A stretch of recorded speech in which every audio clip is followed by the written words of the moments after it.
हा चव्हाण मॅडम, तुम्ही हे करा, स्वागत करा सगळ्यांचं. सरांचं स्वागत आहे, तसेच कोरडे सर, मुकेश भाऊ, सर्व विद्यार्थ्यांचं पण स्वागत आहे. सर कुठलाही विषय खूप छान पद्धतीने मांडतात, ज्ञानी आहेत सर. तसंच मीही त्यांच्याकडे सर्व काही शिकलेली आहे आणि मी अजूनही त्यांच्याकडे भरपूर काही शिकायचं आहे त्यांच्याकडून. तसंच तुम्हीही सर्वांनी उपस्थित राहून सर्व शिका आणि त्याचा लाभ घ्या. सर अप्रतिम शिकवतात, त्याच्यात काही वादच नाही. कुठल्याही प्रश्नाकडे त्यांचं उत्तर असतं, कुठलाही विषय सहजपणे अगदी हाताळतात. कधी कधी वाटतं की त्यांच्या मेंदूवर त्यांचा रिसर्च करावा, इथपर्यंत त्यांची अप्रतिम बुद्धिमत्ता आहे त्यांची. आणि अशा या अफलातून व्यक्तिमत्वाचं मी स्वागत करते. सर तुमचं स्वागत आहे. धन्यवाद मॅडम, तुमचं सुद्धा स्वागत आहे आणि तुम्ही दिलेल्या अभिप्रायाबद्दल मी तुमचा ऋणी आहे. तर तसेच आपले सगळे विद्यार्थी, त्या विद्यार्थ्यांचं पण स्वागत आहे. दळवी साहेब आहेत, मुकेश भाऊ आहेत, कुलकर्णी साहेब आहेत, आपले राजकर साहेब आहेत, सगळी जुनी मंडळी आहेत आणि आपलं सगळं आता एक कुटुंब तयार झालेलं आहे. तर अशा या कुटुंबामध्ये आपण एक चांगलं तिथे संभाषण करतो, एकमेकांचं चांगल्यापैकी आनंद घेतो. डॉक्टर साहेब येतात, त्याला एक नवीन एक पैलू तयार करतो. आता ते म्हणाले की सासूरवाडीचा पैलू सांगितला त्यांनी, नागपूरच्या सगळ्या गोष्टी सांगितल्या, भिन्न भिन्न गोष्टी पण आपल्याला ऐकण्याचा एक आनंद मिळतो आणि एक विषय पण ऐकायला मिळतो. तर डॉक्टर साहेब तुमचं सुद्धा स्वागत आहे आपल्या ग्रुपमध्ये. आणि आज आपण कुंडली जी मांडणार आहोत त्या कुंडलीच्या मध्ये मकर लग्न सांगितलेलं आहे. तर मकर लग्न हे जे आहे हे प्रामुख्याने जातकाचं कधीही आपल्याला एखाद्या भृगुनंदी नाडीप्रमाणे जेव्हा ज्योतिष सांगायचं असतं तर लग्नबिंदू हा फार महत्वाचा आहे आणि तो लग्नबिंदू जो आहे तो पृथ्वी तत्वामध्ये आहे. मग आपल्याला शोधायचं आहे की पृथ्वी तत्वामध्ये खरोखर कोणते कोणते ग्रह आहेत. अशा वेळेला तुम्हाला लग्नबिंदू हा जेव्हा येईल तर तो मकर राशीतला आहे. तर मकर राशी ही काय सांगते याच्याबद्दलचं थोडंसं तुम्हाला लक्षात येणं गरजेचं आहे. मकर, कन्या आणि वृषभ या राशी ज्या आहेत या दक्षिण प्रांतातला, दक्षिण दिशेचा अधिकार त्यांच्याकडे असतो. अशी व्यक्ती जेव्हा जन्माला येते त्यावेळेला त्या तत्वाच्या अनुसरून लवकरात लवकर कार्य सुरू करण्याची शक्ती त्या राशींमध्ये आहे, त्या तत्वांमध्ये आहे. तर अशा वेळेला त्या ठिकाणी आलेलं जे लग्न आहे ते लग्न पूर्णपणे कोणतं आहे तर ते लग्न जे आहे ते मकर आहे. आणि मकरेच्या याच्यामध्ये त्या तत्वांमधून आपण बघितलं तर वृषभ आणि कन्या राशीमध्ये कोणते कोणते ग्रह आहेत. तर या ठिकाणी जेव्हा तुम्हाला बघायचं असेल तर वृषभ आणि कन्या याच्यातला ग्रह आणि मकरेतला ग्रह, तर मकर राशीमध्ये कुठला ग्रह नाहीये. तर तो लग्नबिंदू जो आहे तो लग्नबिंदू हा त्या राशींमध्ये किंवा त्या तत्वांमध्ये असलेला ग्रहांपेक्षा पाठीमागे आहे. म्हणजे पहिल्यांदा इथे जे बळ आहे ते बळ जेव्हा आपण त्याचा विचार करू तर त्यावेळेला ते मंगळ ग्रहाच्या अखत्यारीतलं असेल. म्हणजे ही व्यक्ती लग्न बिंदूच्या अनुसार म्हणजे मकर लग्न जे आलेलं आहे तर त्यामध्ये मकर लग्नाच्या पृथ्वी तत्वामध्ये मंगळ हा ग्रह प्रामुख्याने तिथे आपल्याला उपलब्ध आहे. तर त्याच्यावरती पूर्णपणे ही कुंडली आधारलेली आहे आणि तो ग्रह या कुंडलीमध्ये पूर्णपणे ऍडव्हान्स आहे का हे पहा. आता मंगळाची डिग्री आणि पृथ्वी तत्वामध्ये वृषभ राशी आणि कन्या राशीमध्ये असणाऱ्या ग्रहांच्या डिग्रीमध्ये काय तफावत आहे. तर आपण प्रत्येक वेळेला सांगतो की ज्या ग्रहाने जास्तीत जास्त डिग्री भोगलेली असेल तो त्रिपुरचा राजा असतो असं समजायला हरकत नाही. तर भृगुनंदीमध्ये किंवा तुमच्या पण स्वतःच्या कुंडलीमध्ये एखादं तत्व असेल तर त्यातला कुठला ऍडव्हान्स ग्रह, याला जरा सांभाळा, कोण आहे घेऊ नका, हा तो कोण असेल त्याला लगेच रिमूव्ह पण करू नका. तर त्या ठिकाणी तो ग्रह त्याची अंमलबजावणी निश्चित करेल असं आपल्याला फलित देता आलं पाहिजे. तर बघा तिथे की कोण आहे तर त्या ह्याच्यामध्ये आपल्याला कळेल की कुठला ग्रह, म्हणजे मला असं वाटतं की मंगळ ग्रह हा पूर्णपणे 15 डिग्रीच्या वर भोगलेला आहे का, तर सांगा कोणाकडे आहे का लक्ष? आहे सर. हो हो हो सर, 17 डिग्री 17 डिग्री 17 लग्न 15. लग्न 15 डिग्री. Very good. आणखी दुसरा ग्रह कुठला आहे मॅडम त्याच्यामध्ये? बुध आहे. बुध 10 डिग्री. बुध मागे लग्न बिंदूच्या. आता याच्यामध्ये फलादेश देताना आपल्याला पूर्णपणे जे काही ज्ञान आहे ते कसं द्यायचं हे लक्षात घ्या. जर समजा आपण मेष लग्न तिथे आधारित धरलं, कारण भृगुनंदी ही मेष लग्नाने सुरू होते, तर त्यावेळेला मंगळ आणि बुध ग्रह हे दशम स्थानाशी संबंधित येतील किंवा षष्ठ स्थानाशी आणि धनस्थानाशी संबंधित असतील. याचा अर्थ की पृथ्वी तत्व हे धनस्थानामध्ये, षष्ठस्थानामध्ये आणि दशम स्थानामध्ये आहे. तर अशा वेळेला अशा व्यक्तीला दशम स्थानात मंगळ हा बलवान होतो आणि उच्चीचा होईल, पण सोबत बुध ग्रह आहे आणि त्यामुळे त्या ग्रहाला जास्तीत जास्त संधी मिळणार नाही.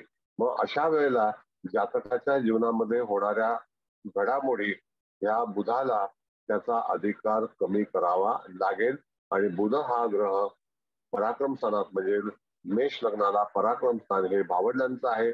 षष्ठ स्थानचं जे आहे ते नोकरीचं किंवा शत्रूचं स्थान आहे. म्हणजे अशा वेळेला जातकाचा जो लीडर आहे तो लीडर मेष लग्नाच्या अनुषंगाने या कुंडलीमध्ये मंगळ हाच ग्रह आहे. मेष लग्न ज्यावेळेला आपण धरू त्यावेळेला मंगळ हा मकर राशीमध्ये ते बघितला जाईल. जरी तो अन्य राशीतला असेल तरी सुद्धा दशम स्थान हे बलवान होतं. अशी व्यक्ती जी आहे ही निश्चितच कार्यप्रणाली अतिशय उत्तमरित्या करू शकते. तर ती कोणाच्या तर्फे करेल तर मंगळाच्या आधारावरती करेल. आणि ह्या कुंडलीमध्ये जो निगेटिव्ह प्लॅनेट आहे तो आहे शनी, कारण का जलतत्वामध्ये तिथे कर्क राशीमध्ये शनी महाराज आहेत, तर ते चतुर्थामध्ये गणले जातात.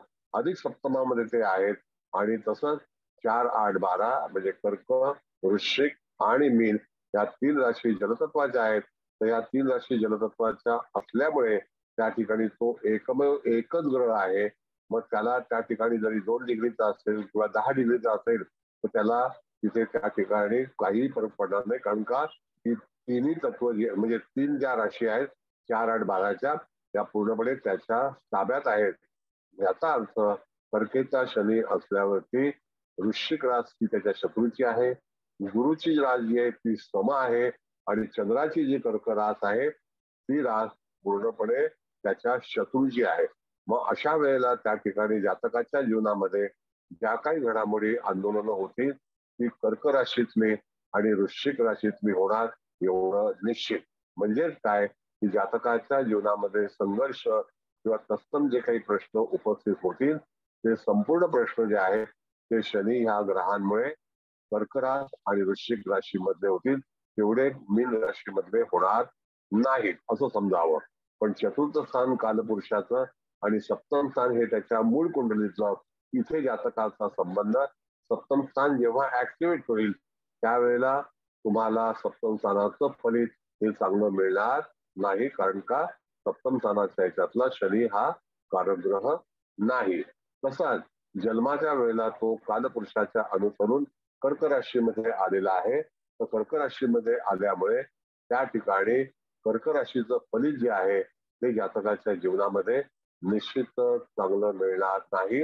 अशा वेळेला जेव्हा बालपण असेल तर त्यावेळेला यदा कदाचित बऱ्याच लोकांना जेव्हा तुम्ही बघता तर त्यावेळेला त्या ठिकाणी मातेच्या संदर्भातील जे चतुर्थ स्थान आहे अधिक चतुर्थ स्थानामध्ये शनी असल्यामुळे त्याला दुःख अष्टम स्थानाची सुद्धा म्हणजे वृश्चिक राशीची सुद्धा लहानपणी येण्याची शक्यता आहे. अशा वेळेला 12वं स्थान जे आहे ते मीन राशीचं आणि गुरुचं आहे. तर त्यावेळेला तिथे जातकाच्या बऱ्याच वेळेला भाग्याबद्दलचे जे काही प्रश्न असतील ते प्रश्न त्याला उपस्थित होतील. पण सुरुवातीच्या काळामध्ये कर्केचा शनी असल्यामुळे तुम्ही कुठल्याही परिस्थितीमध्ये एखादी व्यक्ती जन्माला आली असेल आणि ती कर्क राशीच्या शनीची असेल किंवा कर्क राशीच्या अन्य ग्रहांची असेल तर तुम्हाला लहानपणात जे सुख आहे ते कसं जाईल याबद्दलचे विचार आपल्याला करता आला पाहिजे किंवा फलादेश देता आला पाहिजे. हे भाग झाला सप्तम सातला शनी.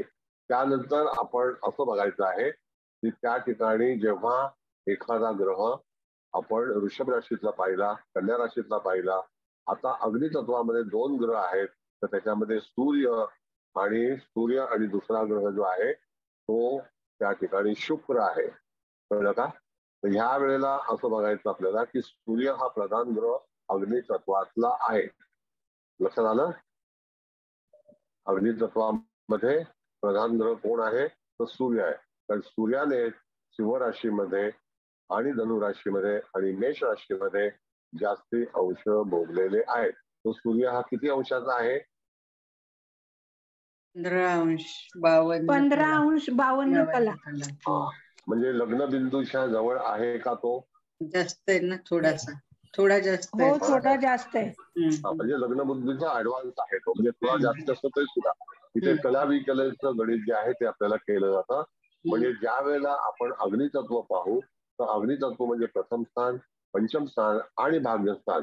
तर ह्या ठिकाणी आपण जेव्हा पाहू तर त्यावेळेला सिंह राशीचा सूर्य, धनुराशीचा सूर्य आणि मेष राशीचा सूर्य असा फलादेश आपल्याला द्यायचा असेल म्हणजे हे अग्नितत्व झालं. आता अग्नितत्व झालं, पृथ्वी तत्व झालं, वायू तत्व आपलं बाकी राहिलेलं आहे. तर वायू तत्वामध्ये कोणते ग्रह आहेत पहा तुम्ही. वायू तत्वामध्ये तिथे एखादा ग्रह आहे का? आपल्याला जे राहिलेले चंद्र आहे ना, चंद्र पण तो 29 अंश भोगलेला ग्रह आहे. म्हणजे या ठिकाणी आपल्याला ऑल टुगेदर ज्या वेळेला पत्रिकेचं विवेचन करायचं असेल तर जातकाची बुद्धिमत्ता आणि इंटेलेक्च्युअल जे काही भाग असेल तो वायू तत्वामध्ये चंद्र हा जो आहे हा त्या ठिकाणी बलवान झालेला आहे. पण तरी सुद्धा वायू तत्व हे जे आहे हे त्याच्या कुठल्या मित्राचं आहे का? तर वायू तत्वामध्ये शनीची रास आहे, वायू तत्वामध्ये शुक्राची रास आहे आणि वायू तत्वामध्ये बुधाची रास आहे. याचा अर्थ जातकाचा चंद्र हा पूर्णपणे एक एंटायर कुंडलीमध्ये तो जास्तीत जास्त तत्वामध्ये भोगलेला ग्रह कोणता आहे तर त्या ठिकाणी तो वायू तत्वाचा असल्यामुळे जातकाची बुद्धिमत्ता ही कशी ठरली जाईल तर मानसिक अवस्थेमध्ये तो निश्चितच चांगल्यापैकी यश मिळवून देणार आहे. आता आपण चारही तत्व पाहिली तर त्या चारही तत्वामध्ये प्रधान तत्व जे आहे ते कोणतं आहे तर ते आहे अग्नितत्व. त्यामध्ये पूर्णपणे स्वयंप्रकाशित तारा हा कोण आहे तर सूर्य आहे. म्हणजे ह्या ठिकाणी जेव्हा एखादी व्यक्ती 15 डिसेंबर नंतर, 15 ऑगस्ट नंतर, 15 एप्रिल नंतर जन्माला येते त्यावेळेला सूर्य हा अग्नितत्वामध्ये असतो आणि जसा जसा तो पुढे जातो तसं तशी त्याची क्रांती होते. याचा अर्थ कालपुरुषाच्या कुंडलीमध्ये प्रधान ग्रह हा सूर्य राहतो. म्हणून तुम्हाला ज्या व्यक्ती एप्रिल महिन्यामध्ये जन्माला आले असतील, ज्या व्यक्ती 15 ऑगस्ट नंतर जन्माला आले असतील आणि ज्या व्यक्ती 15 डिसेंबर नंतर जन्माला आले असतील त्यावेळेला सूर्याची अवस्था म्हणजे ती बाल्य आणि वृद्ध वगैरे नाही, सूर्याची अवस्था म्हणजे ते तत्व त्याने किती अंश भोगलेलं असेल त्याच्यावरती त्याचा कणखरपणा आणि त्याचं जे काही मुद्दा त्याच्या हातामध्ये असणारा कमांड हा तुम्हाला विचार करून सांगता आला पाहिजे. आता इथपर्यंत मी तुम्हाला जे सगळं काही महत्व आहे ते ग्रहांचं सांगितलंय. इथपर्यंत तुम्हाला जर काही कळलं नसेल तर तुम्ही अवश्य विचारा, आपण त्याच्यावरती परिसंवाद करू. ओके, बोला.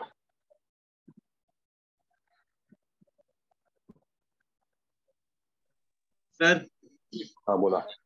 सर इथे हा कर्केचा शनी आहे, म्हणजे माते संदर्भात सर दीर्घ मुदतीचे जलतत्वाशी संबंधित आजार होऊ शकतात का सर? हा, आता कसं आहे तुम्हाला सांगतो सर की जेव्हा तुम्ही वृश्चिकेचा शनी पहा, मीनेचा पहा आणि कर्केचा पहा, ज्या लोकांच्या पत्रिकेमध्ये वृश्चिकेचा शनी असेल आणि कर्केचा असेल आणि मीनेचा असेल तरी सुद्धा पहिलं जे काही घात आहे किंवा दुःख आहे तर ते आई संदर्भातील आहे. म्हणजेच काय की कधी ना कधीतरी त्या जीवनामध्ये आईपासून एक तर दूर निघून जाणं किंवा आईचं कुटुंब हे जे आहे हे काही काळाकरता काही संकटामध्ये येणं किंवा माते संदर्भामध्ये दुःख निर्माण होणं आणि तशाच प्रकारे वृश्चिक लग्न जे आहे म्हणजे वृश्चिक रास जी आहे ती वृश्चिक रास ही मंगळाची आहे आणि अशाच वेळेला कर्केचा शनी असेल तर त्यावेळेला यदा कदाचित ती व्यक्ती आपल्या भावंडा गोष्टीकडे अवलंबून असण्याची शक्यता असू शकते आणि तिला तो प्रवास जो आहे तो कणखर असतो आणि त्यातून त्याला मार्ग शोधण्यासाठी विलंब लागतो. म्हणून अवश्य तुम्ही कर्केचा, वृश्चिकेचा आणि मीनेचा शनी जर एखाद्या कुंडलीमध्ये पाहायला मिळाला आणि तो जर एकटाच असेल आणि तो जर ऍडव्हान्स असेल तर कालांतराने जातकाच्या जीवनामध्ये अशा काही संकटांना सामोरं जावं लागतं, जेणेकरून मातुल परिवार हा दुःखामध्ये येण्याची शक्यता दर्शवली जाते. Thank you. You got it, doctor? Yes, sir. Thank you. Anybody next? Sir, गुरुची जी राशी आहे मीन राशी, ती शनीची मित्र आहे, तर म्हणून तिथे त्याचा म्हणजे इफेक्ट कमी होईल का? खराब इफेक्ट त्यांचे कमी मिळतील त्याला?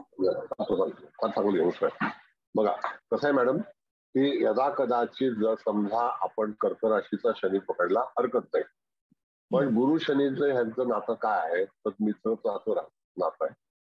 आता मित्र राशींचं जे नातं आहे तर त्यावेळेला काय झालेलं आहे की गुरु आणि शनी हे एकमेकाला सांभाळून घेतील, म्हणजे त्याला भाग्य हे निश्चित होईल.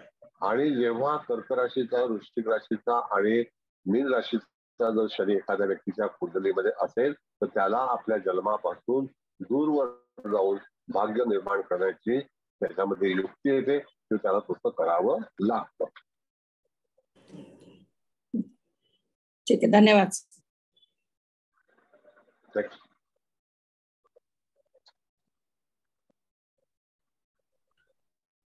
विचारा, कोणाला प्रश्न विचारायचा असेल तर.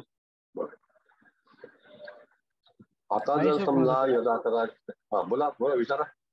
नाही कोण आहे, नाही कोणाला विचारायचं. जर आता समजा आपण जर तत्वाचं बघितलं तर इथे आपल्याला मेष राशीतला शुक्र सुद्धा वाईट आहे. मग इथे जे साम्राज्य आहे ते सूर्याचं आहे. तुम्ही शुक्राबद्दलची अपेक्षा करू शकत नाही. शुक्र वक्री जरी असला तरी सुद्धा तो सूर्याकडे जाणारा आहे का किंवा सूर्याच्या मागे आहे का हे लक्षात घ्या. कारण सूर्य हा 15 डिग्रीच्या जवळपास आहे आणि शुक्र हा कमी अंशाचा आहे का त्याच्यापासून 7 अंशाचा आहे. 6 डिग्री. याचा अर्थ की तिथे लिडरशिप जी आहे ही सूर्याचीच आहे.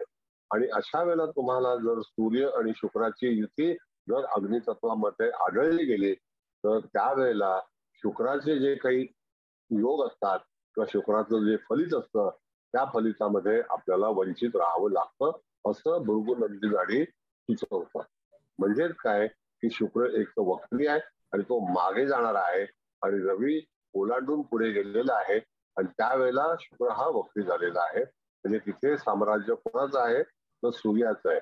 मग 1, 5, 9 या संदर्भातील ज्या काही गोष्टी होतील तर त्या शुक्राच्या अखत्यारीतल्या नसतील, त्या त्याच्यामध्ये त्या सूर्याच्या अखत्यारीतल्या असतील. म्हणजे भाग्याच्या मध्ये येणारी रास ही धनु आहे आणि पंचमामध्ये स्वतः त्याची स्वतःची रास आहे आणि मेषेला तो उच्चीचा होतो. म्हणजे अग्नितत्वामध्ये सूर्य जर असेल तर त्या ठिकाणी त्याचं जे काही फळ आहे तर भृगुनंदी गाडीमध्ये निश्चितच त्याला शुक्राची आवश्यकता बिलकुल नाही. रवी सारखा ग्रह असतो तर त्यावेळेला त्याला डॅमेज करणारा एखादा ग्रह आहे का तर त्याला डॅमेज करणारा ग्रह हा कर्क राशीमध्ये असणारा शनी हा जेव्हा सूर्याच्या बाजूला जरी असेल तरी सुद्धा तो चतुर्थातून अग्नितत्वावरती दृष्टी टाकतो. म्हणजे मेष राशीवरती त्याची 10वी दृष्टी आहे का पहा.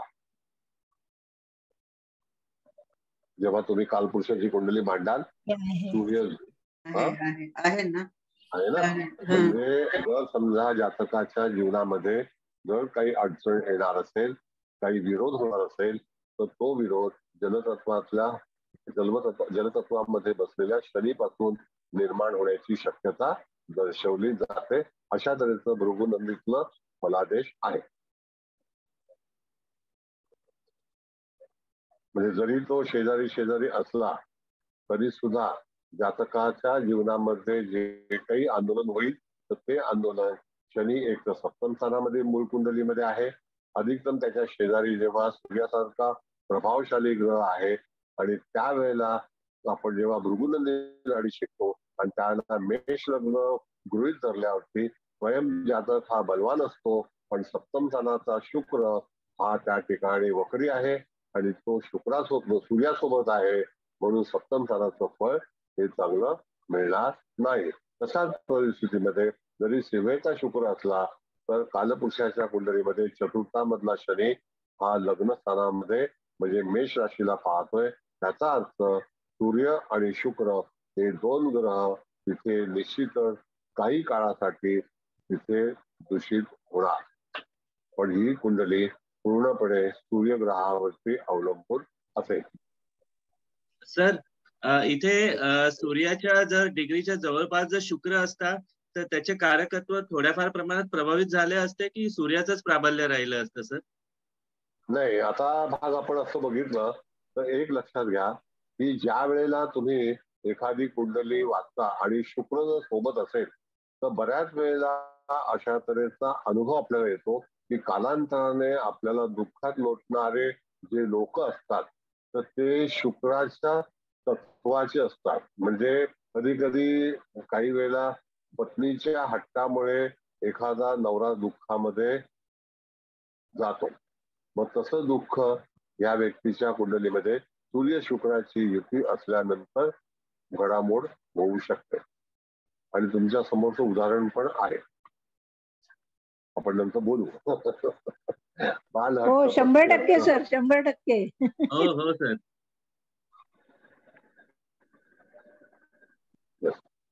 म्हणून काही वेळेला तिथे हे जे ग्रह असतात त्या ग्रहांची जी काही चाल असते किंवा त्यांचं भविष्य असतं हे आपल्याला पर्टिक्युलर एखाद्या तत्वाच्या अनुसरून, जसं की गाडी तत्व जे आहे आपलं ते एक भिन्न अभ्यास आहे, अभिन्न विषय आहे, तर त्याला अनुसरून तुम्हाला तसा फलादेश लागू पडतो आणि तो येतोच येतो.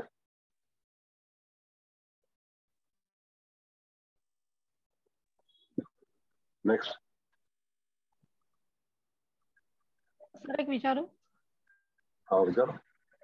सर हाच जर शनी कर्केचा भाग्यस्थानात असता तर काही फरक पडला असता? आणि आता इथं गुरु वक्री आहे, तर 2-3 महिन्यानंतर तो मागे गेला असता, मीनेत असता, म्हणजे नवपंचम योगात असता, तर त्यावेळेला सुद्धा असंच फलित मिळालं असतं आईच्या बाबतीत किंवा मातुल घराण्याच्या बाबतीत सुद्धा? आपण ज्या गोष्टीला मॅडम नवपंचम म्हणतो ना त्यावेळेला तत्व ही एकच असतात बघा तुम्ही आवडते. हॅलो. हो सर. कुलकर्णी बोलताय ना? हो हो, तृप्ती कुलकर्णी बोलते.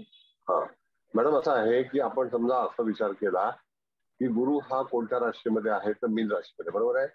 आणि आता शनी हा याचा मूळच्या कर्क राशीमध्ये आहे, बरोबर आहे. आता त्या याच्यामध्ये गुरु हा श्वास आहे. गुरु हा पूर्णपणे आपल्या जीवनातील ज्याला आपण ऑक्सिजन म्हणतो तो यदा कदाचित शनीच्या नवपंचम योगात ते एका तत्वामध्येच येण्याची शक्यता त्याच्यामध्ये दिसू शकते. अशा वेळेला डिसेंबर मध्ये येईल सर. हो, मग तो सहाय्य म्हणून आहे. आता डिसेंबर तो वक्री असतो का मार्गी असतो, पण तो आता जलतत्वामधून त्याचं भ्रमण सुरू आहे एवढं नक्की, बरोबर आहे की नाही. आता जेव्हा आपण गोचरीच्या बाबतीमध्ये फलादेश देणार आहोत असं आपण समजू, आणि त्यावेळेला समजा की शनीचा अंश हा किती आहे, शनीची डिग्री किती आहे मूळ पत्रिकेत.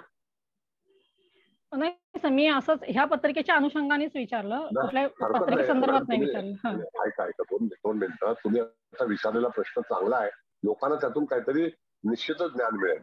तुम्ही आता मला सांगा की ह्या पत्रिकेमध्ये शनी किती अंशाचा आहे? 5 अंश. 5, बरोबर आहे. Okay, fine.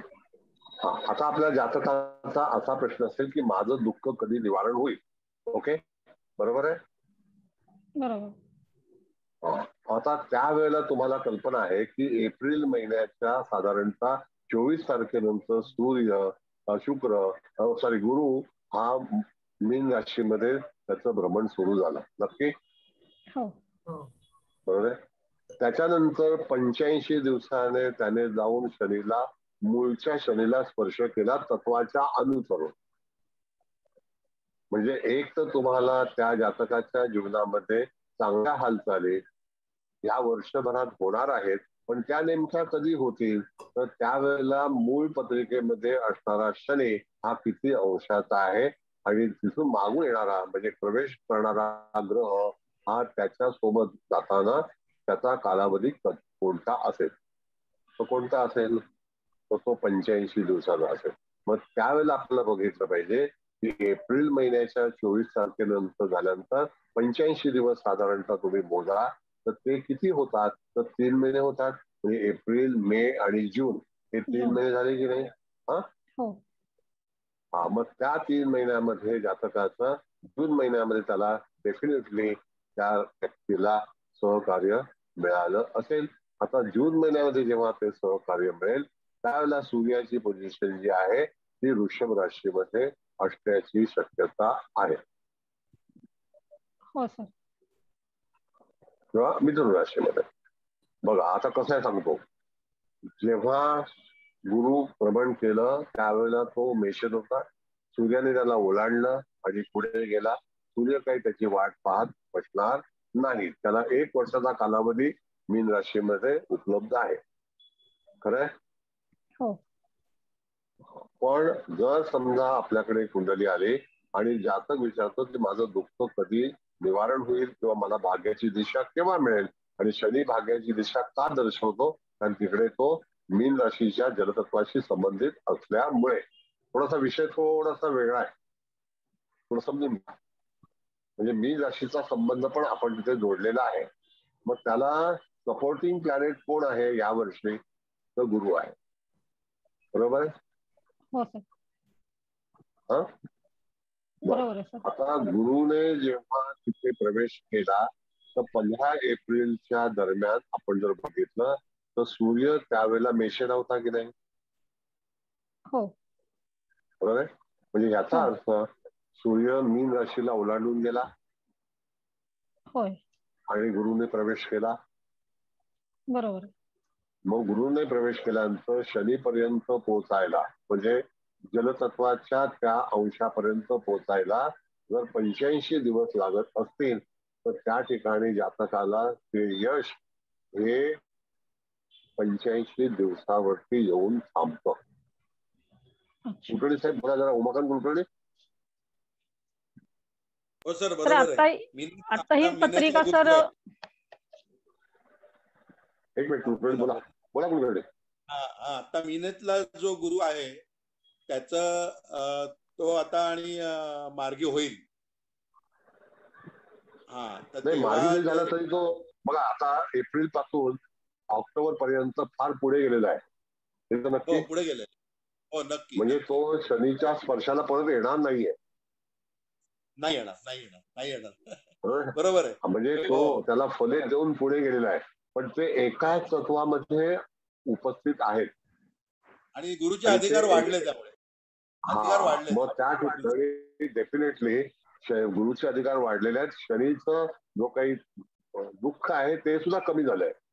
हो बरोबर, कमी झालंय. Yes yes. म्हणजे कधी कधी एखादा जातक समजा शनी ग्रहामुळे जर त्रासामध्ये असेल तर त्याला सपोर्टिंग प्लॅनेट त्या तत्वाचा मध्ये भ्रमण करणारा गुरु हा त्याचा मित्र सम आहे. म्हणजे तो त्याला त्रास न देणारा आहे. बरं, आता तशाच याच्यामध्ये बघितलं आपण तर जलतत्वामध्ये म्हणजे मीन राशीमध्ये ज्या वेळेला मार्च महिन्याच्या 15 तारखेनंतर सूर्याचं भ्रमण झालं त्यावेळेला त्या जातकाच्या जीवनामध्ये सूर्य हा 21 तारखेच्या दरम्यान किंवा 22 तारखेच्या दरम्यान त्या तिथून भ्रमण करीत होता का? मीन राशीमध्ये सूर्य 15 तारखेला येतो आहे की नाही? मग त्याचा त्रास अचूक घटना यदा कदाचित जेव्हा तिथून जाणार असेल तर 6 अंशाचा शनी पकडल्यानंतर 15 आणि 6 21 ते 22 तारखेच्या दरम्यान सूर्य पण तिथून भ्रमण करणार असेल त्यावेळेला जातकाचा त्रास वाढेल आणि तो आपल्याकडे येईल. तर त्यावेळेला तुम्हाला लक्षात आलं पाहिजे की आता गुरु मागून येणार आहे आणि 24 एप्रिलला प्रवेश करणार आहे. म्हणजे थोडासा त्रास सहन कर, तुझे दिवस पालटतील असं सांगायला हरकत आहे का? नाही, काही हरकत नाही. म्हणजे वडिलांची भांडणं कंप्लीट होतील, गुरु आल्यावर मिटतील. म्हणजे तो त्रास तेवढ्या काळापुरता सुसह्य होईल का गुरु जेव्हा त्याला ओलांडून जाईल तेव्हा? म्हणजे कसं असतं की आता डॉक्टर साहेब, गुरु हा एवढा महत्वाचा प्लॅनेट आपल्या एंटायर ऍस्ट्रॉलॉजी वर्ल्ड मध्ये आहे.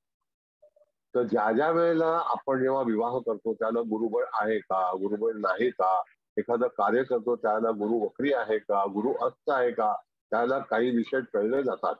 आणि अशाच वेळेला आपले पुरोहित पण सांगतात की आता गुरुबळ कमी आहे. मग त्यांनी पण पूर्वी अशा तऱ्हेचा अभ्यास केला होता की नाही. म्हणजे इथे आपण जेव्हा कुंडली पाहणार आहोत तर मार्च 21 किंवा 22 तारखेनंतर सूर्याने तिथून ओलांडल्यानंतर कदाचित सूर्य जाता जाता शरीराला जास्ती त्रास झाला असेल तर अशा वेळेला तो जातक तुमच्याकडे आला तर तुम्हाला मागून येणारा गुरु हा सपोर्टिंग कॅरेट म्हणून ठरवता येईल की नाही. हो सर, निश्चितच. मग त्यावेळेला तुम्ही जातकाला आश्वासन देऊ शकता की यदा कदाचित तिथून गुरु जेव्हा जाणार आहे त्याला तुझ्या दुःखावरती निवारण होऊ शकेल. आता अशा वेळेला मूळ कुंडलीतला जो कर्क राशीचा जो शनी आहे त्याला दुःख होणारा जो भाग आहे तो 15 नोव्हेंबर म्हणजे तिथून त्यावेळेला सूर्य जाणार आहे. बरोबर आहे. 15 मार्च सूर्य जाणार आहे. बरोबर. आणि त्याचाच प्रकारे 15 जुलै. मग ह्या तारखेनंतर 15 तारखेला 21 तारखेला ह्या घटना जास्तीत जास्त होऊ शकतील. ह्या कधी होतील तर 21 जुलै, 21 डिसेंबर, कळलं, तर 21 नोव्हेंबर आणि त्याच्यानंतर 21 मार्च. म्हणजे घटनाक्रम जेव्हा आपल्याला व्यवस्थित काढायचा असतो त्यावेळेला एखादा ग्रह जर त्या ठिकाणी निगेटिव्ह और पॉझिटिव्ह जेव्हा जाणार असेल तर चांगली किंवा वाईट घटना ही कोणत्या काळामध्ये घडेल. बरोबर आहे. आलं लक्षात. हो, खूप थँक्यू सर. खूप छान सांगितलं.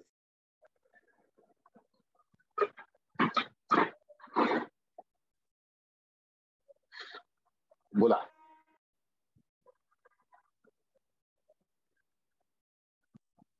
बरं, आता कुलकर्णी मॅडम, तृप्ती कुलकर्णी, आपले भरपूर कुलकर्णी आहेत म्हणून. हा सर, आता ही सप्टेंबर 75 ची पत्रिका आहे. तर मी एक डिसेंबर 75 ची पत्रिका बघितली होती. ते असंच कर्केचा शनी आणि मीनेचा गुरु नवपंचम योगातले. तर मला त्याबद्दल विचारायचं होतं की आता इथं गुरु ह्या पत्रिकेत वक्री आहे. व्हेरी फाईन, व्हेरी फाईन, हरकत नाही. आता छान तुम्ही प्रश्न आता स्पष्ट विचारलाय. आता मी तुम्हाला त्याचं विवेचन सांगतो. आता जेव्हा नवपंचम योगाचा गेल्या वेळेला पण आपलं भाषण झालं होतं याचा अर्थ की तो शनी एवढा तापदायक ठरणार नाही.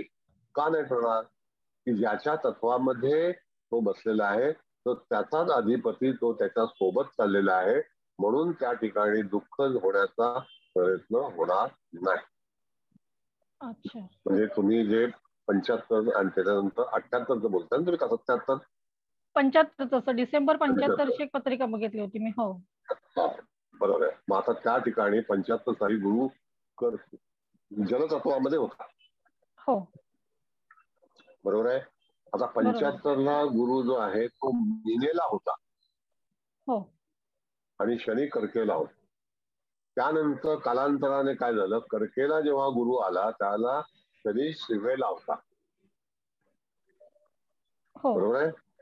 ज्यावेळेला कर्केला शनी होता त्यावेळेला मिथुनेला गुरु होता. कळलं का. बरोबर.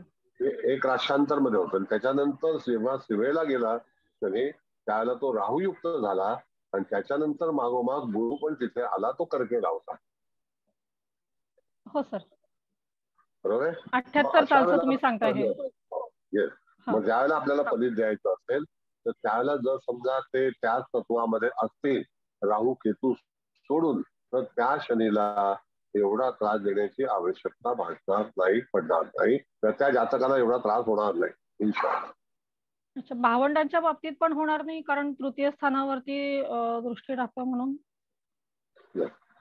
नाही, भावंडांपेक्षा म्हणजे जो कर्केचा शनी त्याला असा त्रासदायक वाटतोय आपण जसं इथे ह्या कुंडलीमध्ये म्हणतो.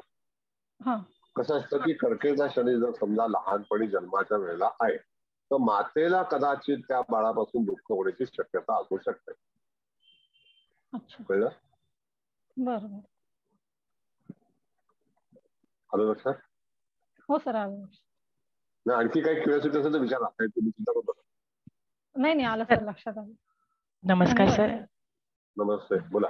सर या केसमध्ये म्हणजे या ह्याच्यामध्ये थ्रू आउट द लाईफ त्याला एक गुरुचा सपोर्ट मिळत राहील असं असं पण असेल का, म्हणजे का स्पेसिफिक पिरियड असं वगैरे गोचरी? बरोबर. हा मॅडम, जर समजा एका तत्वामध्ये शनी आणि गुरुचं वास्तव्य असेल जन्माच्याच वेळेला, हो आपण तत्वावर जन्माच्या वेळेतच म्हणते मी. हो हा, तर त्याला शनी हा दुःखदायक ठरणार नाही. पण जर समजा यदा कदाचित एकाच तत्वामध्ये शनी सुद्धा असेल, मंगळ सुद्धा असेल आणि सूर्य सुद्धा असेल, तरी सुद्धा तो शनी हा त्या रवी आणि मंगळापासून दुखावला जाईलच. Okay okay. जर समजा आपण कर्क राशीबद्दल बोलू, कर्क राशीमध्ये मंगळ पण असेल तर तो वृश्चिकेचं फळ देईल, कारण स्वतःची रास आहे तिथे. बरोबर. शनीचा तो वैरी आहे. बरोबर. म्हणजे जो काही त्रास होणार आहे तो मंगळापासून होईल. ओके. आणि जर तो एकटा असेल आणि गुरु पण एकटा असेल तर in that case Guru support करेल आणि म्हणजे तेवढा म्हणावा तितका त्रास नाही होणार. नाही होणार. आता समजा आपण असं बघितलं की कर्केचा शनी आहे आणि मीनेचा मंगळ आहे असं आपण समजू. एक एक परिस्थिती समजावून घ्या. तर त्यावेळेला त्या तत्वाच्या अनुसरून शनी ग्रहाला, जर शनी ग्रह फॉरवर्ड असेल का रेट्रोग्रेड असेल किंवा मागे असेल, तरी सुद्धा ते एकाच तत्वामध्ये आहेत. तर एकाच तत्वामध्ये दोन ग्रह शत्रूचे प्रवास करू शकत नाही. येस, आलं लक्षात. एका स्वयंपाकघरामध्ये दोन जावा एकत्र स्वयंपाक करू शकत नाही. परफेक्ट उदाहरण. सर जेव्हा गोचरीचा गुरु जाईल तेव्हाही सुसह्य फळ मिळतील का सर? हा, आता गुरुच्या बाबतीमधला जो फलादेश आहे ना, मी परत सांगितलं तुम्हाला की आपण जेव्हा शिकलो होतो तर गुरु हा ग्रह असा आहे की तो कुठल्या ज्ञातीचा ग्रह आहे, कोण आहे, तो कुठल्या जातीचा आहे बघणार, जो तो टीका लावणार तुम्हाला आणि तो तुम्हाला ब्लेसिंग पण देणार. तर गुरुकडे हा एक प्लस पॉइंट आहे की तो कोणताही ग्रह आला तर त्याला तो शत्रू म्हणून समजणार नाही, तो त्याला देणार. म्हणजेच काय, त्या ठिकाणी चंद्र हा आणि सूर्य हे त्याचे अतिप्रिय ग्रह आहेत, त्यांना तो चांगल्यापैकी लाभ देईल. बरोबर आहे. पण त्या ठिकाणी जर समजा मंगळ जरी आला तर त्याला सुद्धा बेनिफिट मिळेल, मग तो सचिन तेंडुलकर पण बनेल. कळलं. जर समजा त्या ठिकाणी शनी गुरुची युती असेल तर आणखी मोठा दिग्गज नेता पण होऊ शकेल, पण झालेले आहेत. म्हणजे तो शनीशी पण वैर करणार नाही. कळलं. म्हणजे गुरुकडे अशा गोष्टी आहेत. आता गुरुला त्रास देणारा ग्रह कोण आहे तर राहू आणि केतू. मग ते मिळवलेलं काढून घेऊन जातील अशा तऱ्हेचं आहे. आता ज्याप्रमाणे राहू अमृत घेऊन तिथे तयार झाला आणि त्याचे दोन छेद केला गेला, त्याला ते अमृत कुठे गेलं त्यांना पण माहिती नाही. म्हणजे ते राहूकडे राहिलं का केतूकडे राहिलं माहिती नाही, पण तरी सुद्धा त्या ठिकाणी तो छेदन झाला ना. म्हणून इथे आपण जर 7 ग्रह पकडले म्हणजे 6 ग्रह टोटली, चंद्र, मंगळ, सूर्य, बुध, शुक्र. आता शुक्र गुरु हे एकत्र आले तर एक देवांचा गुरु आहे, दैत्यांचा गुरु आहे, तरी काही ना काहीतरी भानगडी होणार. ते सुद्धा फलित असं मिळणार नाही चांगलं.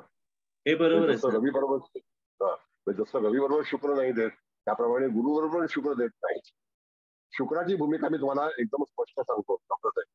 शुक्राच्या बाबतीमधला जर तुम्हाला पूर्ण अभ्यास करायचा असेल तर शुक्र हा कोणाच्या कंट्रोलमध्ये जास्ती राहील तर तो शनीच्या कंट्रोलमध्ये जास्ती राहील. नंबर 1. नंबर 2, तो गुरुला बिघडवायला पण कमी पडणार नाही आणि ना तो रवीला बिघडवायला कमी पडणार आहे, ना तो चंद्राला बिघडवायला कमी पडणार आहे. मंगळ शुक्राच्या युतीमध्ये सुद्धा तो गुरु शुक्र जो आहे तो त्या मंगळाला तिथे वाट लावेल किंवा मंगळ त्याची वाट लावेल, हे दोन्ही ठरलेलंच आहे. म्हणजे ज्या ठिकाणी अपयश येण्याचं कारण मंगळ शुक्राची युती हे कधी ना कधीतरी घडणार आहे. जसे एका पत्रिकेमध्ये लग्न वृषभ आणि शुक्र भाग्यात सप्तमेश युक्त मेषेला, सॉरी शुक्र भाग्यात युक्त. मग आता अशा वेळेला त्या ठिकाणी आपण बघितलं तर मकरेला शुक्र आणि मंगळाची युती, तर त्या ठिकाणी त्याचा प्रॉब्लेम तयार झाला. म्हणजे तिथे मंगळ शुक्राची युती ही व्हॅलिड नाहीये. Okay sir. हा, आता इंजेक्शन डॉक्टर मारतोय का नर्स मारतोय त्याच्यावर अवलंबून आहे. Excellent example sir.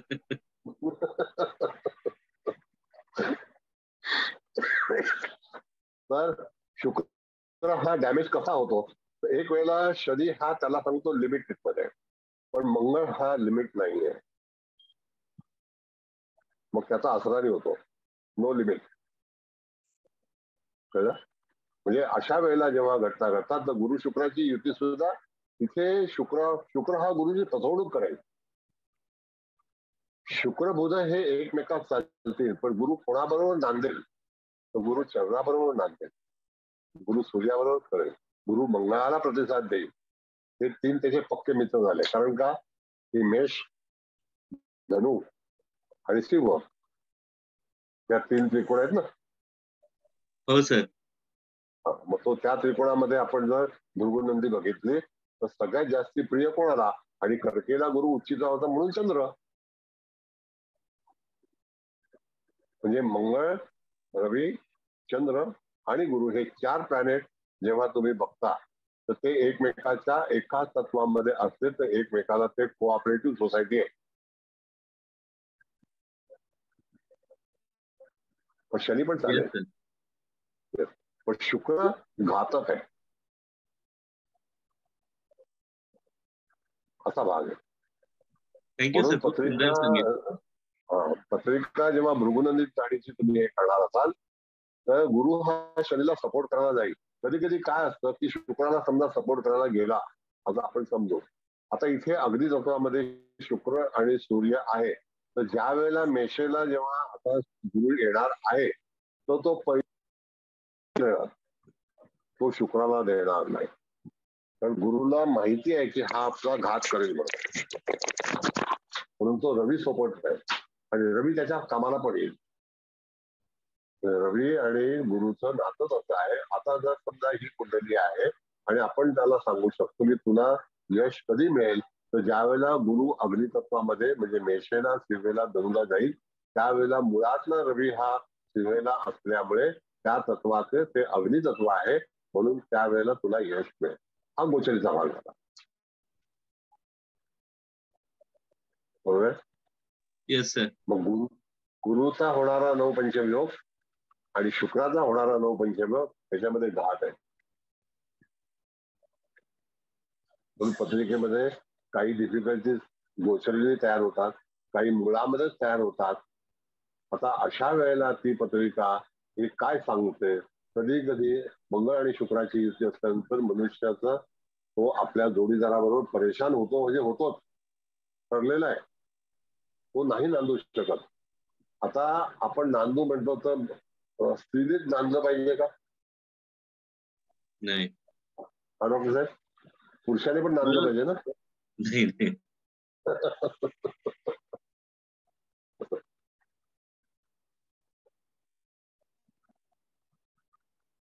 बर, बोला पुढे. आता ही पत्रिका आहे. बोला बोला बोला. हा सर, आता शनी कर्केचा शनी असला सर आणि त्याच्यावर गुरुची दृष्टी असली तर मग तरी प्रॉब्लेम होणारच का सर? नाही नाही, एक वेळ जर तत्व भिन्न असतील. आता दृष्टी कधी होते? एक तर गुरुची दृष्टी समसप्तक मध्ये होते आणि नवपंचम मध्ये होते. नवपंचम मध्ये कुठली दृष्टी आहे ते सांगा ना. गुरुला एक्स्ट्रा दृष्टी दिली 5, 7, 9. नववी दृष्टी सर. नववी म्हणजे एकाच सेक्टर मधल्या आहेत, त्या एकाच तत्वातल्या आहेत. 9वी असो का 5वी असो, ते एकाच तत्वातल्या आहेत ना. हो सर. पण अपोजिट 7वी असेल तर दुसऱ्या तत्वामधली आली, मग समोरचं तत्व हे भिन्न आहे.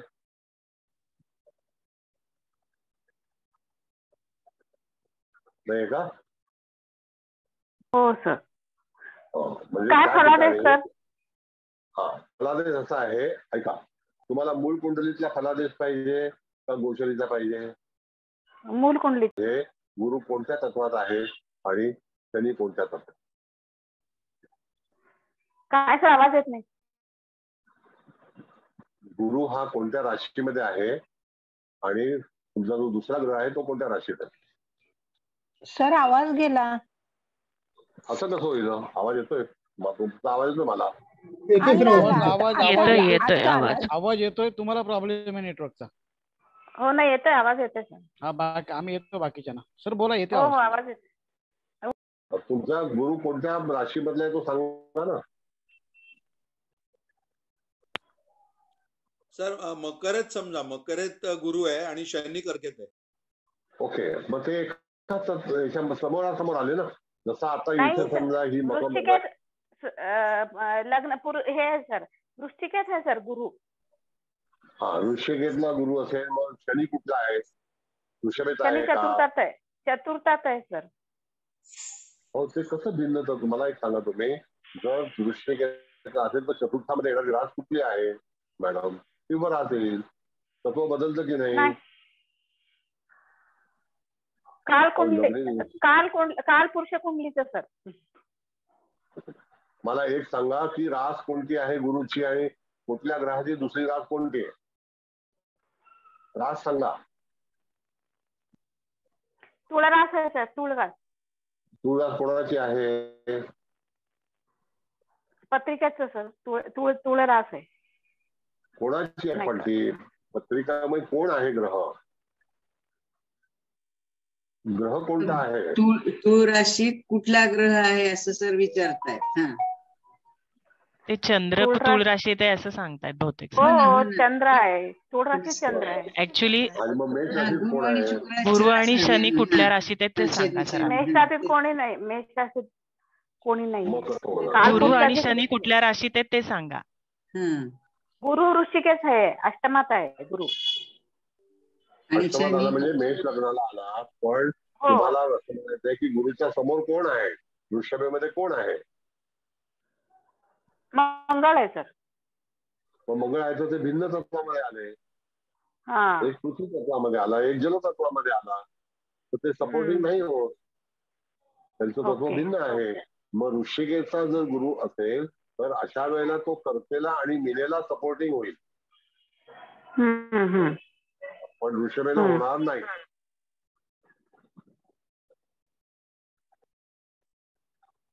वृषभ राशीला गुरु कन्या आणि मकरेला असेल तरच सपोर्टिंग होईल त्या मंगळाला. काही कन्फ्युज होतं का तुम्हाला? कन्फ्युजन आहे का? थोडं कन्फ्युजन झालं सर मला. बरोबर आहे. बेस्ट तुम्ही लक्षात घ्या की पहिली गोष्ट म्हणजे आपला विषय जो आहे की गुरु कोणत्या राशीतून भ्रमण करतोय मुळात. आता मगाशी मी सांगितलं की गुरु समजा सिंहेला चाललेला आहे, अग्नितत्वामध्ये चाललेला आहे, तर तो शुक्राला सपोर्ट करणार नाही. तो सूर्याला लवकर सपोर्ट करत, कारण सूर्य त्याचा मित्र आहे. ओके, अगदी हे ओके, हा कळलं का? हा गोचरीचा भाग झाला. पण तरी सुद्धा त्या ठिकाणी जर समजा मूळ कुंडलीमध्ये परिस्थिती आपण पहिल्यांदा शिकली पाहिजे आणि मूळ कुंडलीच्या गोचर अप्लाय काय करतो हे बघितलं. पण पहिला मूळ कुंडली सपोर्टेड आहे का, तर त्याला गोचर उपयोग आहे का? मूळ कुंडली जर चांगली नसेल तर त्याला गोचर सुद्धा लागून उपयोग होणार नाही. ओके सर, कळलं. हो हो सर, थँक्यू. पुढे बोला. मूळ कुंडलीच्या बाबतीमध्ये आता इथे विचार करा. इथे आपण बघितलं की सूर्य हा अग्नितत्वामध्ये आहे, पण शुक्र हा सपोर्टेड नाही, कारण भिन्न तत्व आहे. आता एक वाक्य परत आणखी लक्षात घ्या. आपण पहिल्यांदा शिकवताना सांगितलेलं आहे की मेष लग्न, मेष म्हणजे पती आणि वायू तत्वाचं तूळ म्हणजे त्या ठिकाणी पत्नी. जोडीदाराचा संबंध जेव्हा अग्नितत्व आणि वायू तत्व जेव्हा एकत्र येतात त्यावेळेला घटना चांगल्या होत नाही. याच पत्रिकेमध्ये जर आपल्याला या वेळेला याच माणसाला जर समजा फलादेश द्यायचा असेल तर रवी शुक्राची युती ही योगकारक ठरणार नाही. त्यामुळे सप्तमेश शुक्र हा रवी सोबत कधीही चालणार नाही. सर म्हणजे म्हणजे ती युती स्फोटक असेल ना, एक्सप्लोजिव्ह असेल ना सर ती युती. काही ना काहीतरी घटना त्याच्या आयुष्यामध्ये कधी ना कधीतरी होणार. आता ती होणार म्हणजे काय, तर आजच्या 4 महिन्यापूर्वी सूर्य कुठे होता तो पहा. आज ऑक्टोबर आहे, जुलै महिन्यामध्ये सूर्य कुठे होता, तर कर्क राशीमध्ये होता, जलतत्वामध्ये.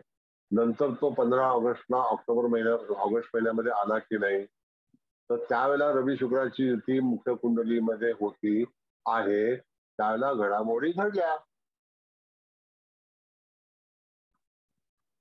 आणि गुरु मिलेला आहे. गुरु त्यावेळेला तिथे सपोर्टिंग नाही. गुरु कधी सपोर्टिंग होईल, ज्याला तो मेसेज जाईल तेव्हा. सुंदर सर, एक्सलंट. म्हणजे इथे एखादा घटनाक्रम घडतो, मूळ पत्रिका जर अशी असेल तर कसं असतं डॉक्टर साहेब, की समजा आपण रवी शुक्राची युती आहे असं आपण समजू, त्या घरामध्ये जातकाची पत्नी ही कुटुंबाला जबाबदार धरेल, कुटुंबाच्या सगळ्या बाबतीत त्याच्यासोबत त्याच्याशी संबंधित असतील. म्हणून बऱ्याच वेळेला कुटुंबामध्ये जेव्हा एखादा बॉम्ब लागतो तर तो कोणातर्फे लागतो. बरोबर. काही हट्टी लोक जन्माला येतात आणि ते अख्खं कुटुंबाचे वाट लावून टाकतात. काही लोक कणी कापतात, असं आहे. म्हणून तत्व आणि ग्रह हे एकमेकाचे मित्र आणि शत्रू कसे बनवल्यात, तर ते आपण इतकं छान सांगताय ना, त्याच्यामुळे एकदम छान समजतंय सर. तत्व, ग्रह, मैत्री वगैरे, त्याच्यामुळे सोपं जात आहे उलगडायला. आता आपण विचार केला की मीन राशीमध्ये सूर्य उच्चीचा होतो, हे तर नक्की शुक्र, बरोबर आहे. का उच्चीचा होतो, कारण मीन राशी कालपुरुषाला 12वी आली म्हणून, बाकी काही संबंध नाही. मग तो गुरुच्या राशीमध्ये फार चांगलं फळ देईल. उच्चीचा शुक्र आल्यानंतर पण लोकांचं दिवाळं निघालेलं आहे, हे पण लक्षात घ्या. बरोबर आहे सर. येस. म्हणून ह्या पत्रिकेबद्दल आता विचारा की तुम्हाला सगळे ग्रह माहिती पडलेले आहेत. बुध हा जरी कन्या राशीमध्ये पृथ्वी तत्वामध्ये असला तरी सुद्धा त्या ठिकाणी स्फोटक ग्रह हा मंगळ आहे. तो बुधाचा मित्र नाही, तो बुधावरती भारी पडू शकेल. मंगळ बुधाची युती जेव्हा असेल त्याला अनेक कारणाने जातकाच्या जीवनामध्ये वैयक्तिक आंदोलनं होतात. बरेच वेळेला म्हणजे काही वेळेला काही गोष्टी ज्या होतात तर त्याला कारण अशी असतात, म्हणून मंगळाच्या बरोबर बुध चालणार नाही. म्हणून सोबत असणारा ग्रह हा कोण आहे, तो त्याच्यापेक्षा पलीकडचा आहे का, स्फोटक आहे का, तर तशाच घटना त्या व्यक्तीच्या आयुष्यामध्ये घडतात. कधी कधी मंगळ बुधाची युती असल्यानंतर भाऊ नसतो किंवा भाऊ त्रासात असतो. मग भाऊ त्रासात येणं पण चांगली गोष्ट आहे का, नाही. भाऊ नसणं ही सुद्धा चांगली गोष्ट आहे का, तर नाही. मग भावंडा संदर्भामध्ये किंवा कोर्टाच्या कागदपत्रामध्ये काही घोटाळे झाले किंवा त्रास झाला तर त्याला जबाबदार कोण, मंगळ आणि बुधाची युती. तसं जीवनसाथीमध्ये मंगळ शुक्राची युती असेल तर ती सुद्धा योग्य नाही. मग शुक्र हा बुधाबरोबर जेवढा जमेल तेवढा तो मंगळासोबत असणार नाही. मंगळ बुधाच्या याच्यामध्ये भावंडासोबत म्हणजे प्रॉपर्टीच्या संदर्भात पण होऊ शकतं का सर? होऊ शकतं. हो, वादविवाद बऱ्याच कारणाने जातकाच्या जीवनात कधी ना कधीतरी पोलीस चौकीचं स्थान पाहावं लागतं, हे नियम आहेत. मग तिथे त्या मंगळाला भारी कोण पडतं, तर त्या ठिकाणी भारी शनी पडतो. म्हणून शनी मंगळाची युती असेल आणि शनी जर ऍडव्हान्स असेल तर मंगळाचं काही चालत नाही. आणि जर समजा मंगळ ऍडव्हान्स असेल तर शनीचं काही चालत नाही. म्हणून त्या ठिकाणी 2 मित्र असतील. गेल्या वेळेला एका मॅडमनी प्रश्न विचारला होता की त्यावेळेला जर समजा रवी शनीची युती असेल तर त्या ठिकाणी घटना काय होतील, पण ते कोणत्या तत्वात आहे आणि ते तत्व जर शनीचं असेल म्हणजे मकर राशीचं तत्व असेल, वृषभेचं असेल, कन्येचं असेल तर शनी तिथे बलवान होतो, सूर्य बलवान होत नाही. त्याचे सगळे कॅरेक्टर शनीच्या अनुषंगाचे असतात. म्हणजे कुठल्या तत्वात आहे त्याप्रमाणे कोण वरचढ ठरेल हे ठरवता येतं सर. नक्की. सुंदर. तुम्हाला कोणत्या तत्वामध्ये ग्रह आहे त्याप्रमाणे, आणि तुम्ही कुंडल्या अभ्यासा, स्वतःच्या कुंडल्या, नातेवाईकांच्या कुंडल्या, आणखी घरच्या लोकांच्या कुंडल्या, तुम्ही एक सेक्शन बनवा. त्या सेक्शन मध्ये अमुक एक ग्रह आहेत, ते युतीत आहेत का युतीत नाही, आणि ते ग्रह जर त्या ठिकाणी बलवान होत असतील, मग तो मिनेचा गुरु असू द्या किंवा वृश्चिकेचा गुरु असू द्या किंवा कर्केचा असू द्या, तो त्या ठिकाणी तुम्हाला मोक्ष त्रिकोणाचंच फळ देणार. हा नियम आहे भृगुनंदीतला. सर इथे पृथ्वी तत्वामध्ये मंगळ बुध आहेत आणि बुध डिग्रीनी जास्त आहे मंगळापेक्षा. मग ते भावाला बहीण जास्त नडेल का? बहीण भारी पडेल भावाला? नाही, आता ही युती जी आहे ना, त्या बघा असं कुलकर्णी साहेब, बुध हा जास्ती अंशाचा आहे का? हो आहे, जास्त अंश, 10 डिग्री. ओके, 10 डिग्री म्हणजे तो मंगळाची डिग्री जास्त आहे ना? नाही मंगळ 17 आहे ना कुलकर्णी सर? नाही मला असं विचारायचं आहे, बुधाची डिग्री जास्त आणि मंगळाची कमी आहे, तर मग बहीण जास्त भारी पडेल का भावाला? नाही, बहीणपेक्षा ऐका, जर समजा तुमचं असं म्हणणं आहे की बुधाची डिग्री जास्ती आहे, बुधाचे अंश जास्ती आहेत,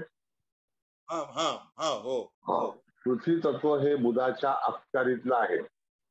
बरोबर. कारण का तिथे कन्या रास स्वतःची आहे, मित्राची जी रास आहे ती शनीची पण आहे, मकर आणि वृषभ पण आहे. मग जर समजा तो ग्रह जर तिथे ऍडव्हान्स असेल तर बुधाचं राज्य येईल, पण मंगळ तिथे कटाटोप निश्चित करणार. अच्छा, काही ना काहीतरी त्रास होणार. म्हणून हे दोन जे ग्रह आहेत हे एक ठिकाणी नांदू शकणार नाहीत. मंगळ म्हणेल मी पृथ्वी तत्वामध्ये उच्च आहे कारण तिथे मकर राशी येते, आणि बुध म्हणेल की मी तिथे कन्या राशीमध्ये उच्च होतो, नाही का? बरोबर आहे. त्या ठिकाणी संघर्ष होणार. म्हणून ही युती तपासताना तुम्हाला एका तत्वामध्ये जरी ग्रह आले तरी सुद्धा ते एकमेकाचे मित्र आहेत का?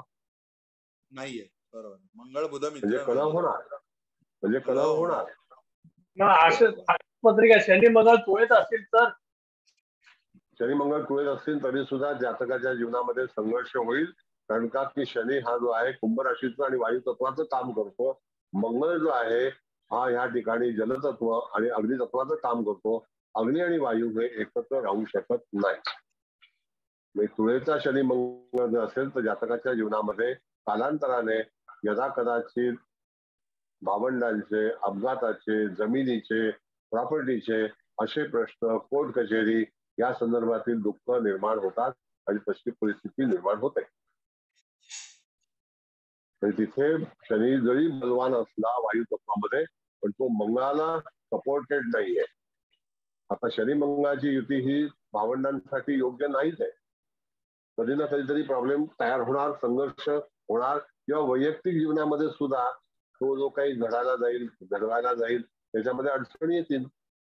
म्हणून मंगळ आणि शनीची युती ही कुठेही जरी असली, समसप्तक योगात जरी असली, नवपंचम योगात जरी असली तरी ती योग्य धरली जात नाही, कारण तत्व एकच आली. मग त्या तत्वामध्ये आपण जर बघितलं, जर समजा पृथ्वी तत्वामध्ये मंगळ उच्चीचा होतो, शनी स्वग्रहीचा होतो, अशा वेळेला सुद्धा संकटे ही येणारच, संघर्ष हा होणारच ठरलेला आहे. जातकाच्या जीवनामध्ये संघर्ष किंवा काही हानी ही त्या दोघांच्या युतीमध्ये होईल. म्हणून कधी कधी युती ही हानिकारक ठरली जाते. ही जर सौख्य आणि सौख्य मिळायचं असेल तर त्या ठिकाणी ते दोघं मित्र असायला हवेत. आणि मित्राची विभागणी किंवा ठरवणं हे झालेलं आहे ते तत्वाच्या अनुसरून झालेलं आहे.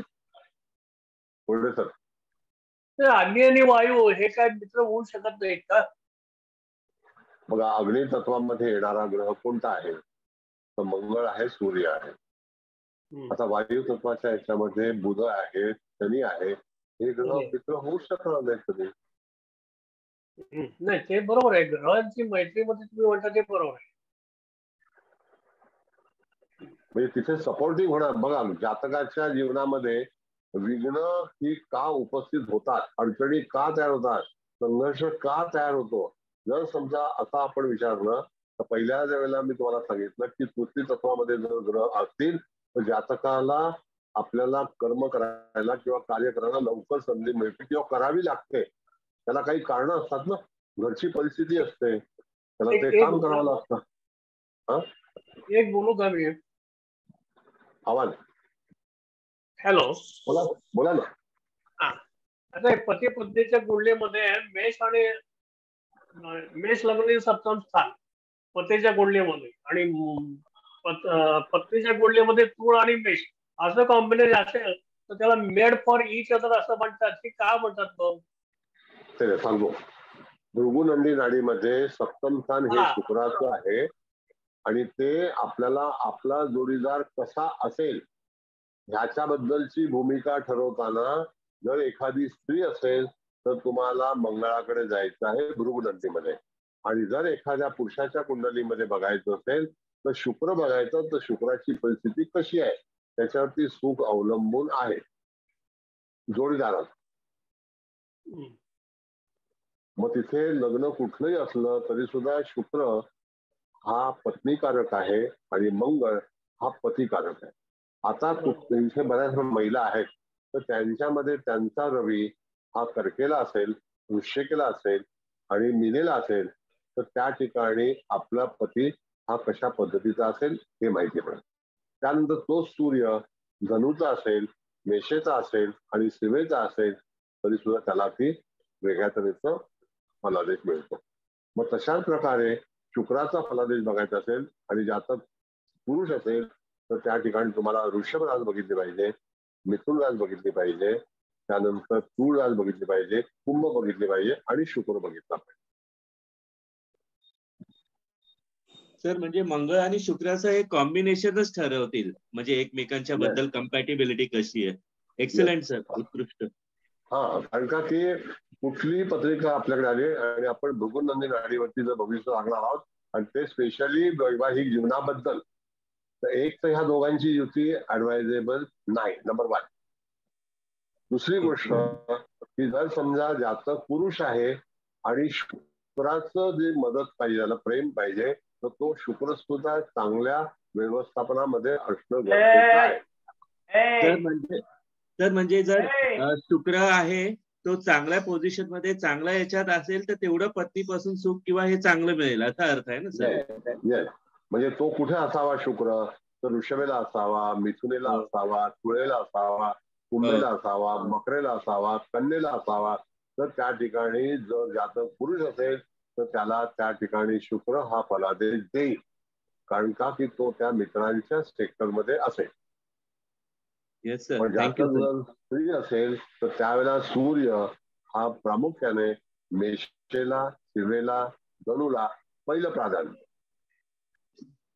दुसरं प्राधान्य कर्केला, मीनेला, वृश्चिकेला नंबर 3. Okay sir. म्हणून कधी कधी सूर्य जर समजा एखाद्याच्या पत्रिकेमध्ये, एका स्त्रीच्या पत्रिकेमध्ये तुळेला, कुंभेला आणि मिथुनेला असेल तर त्या ठिकाणी जातकाचं आंदोलन होतं.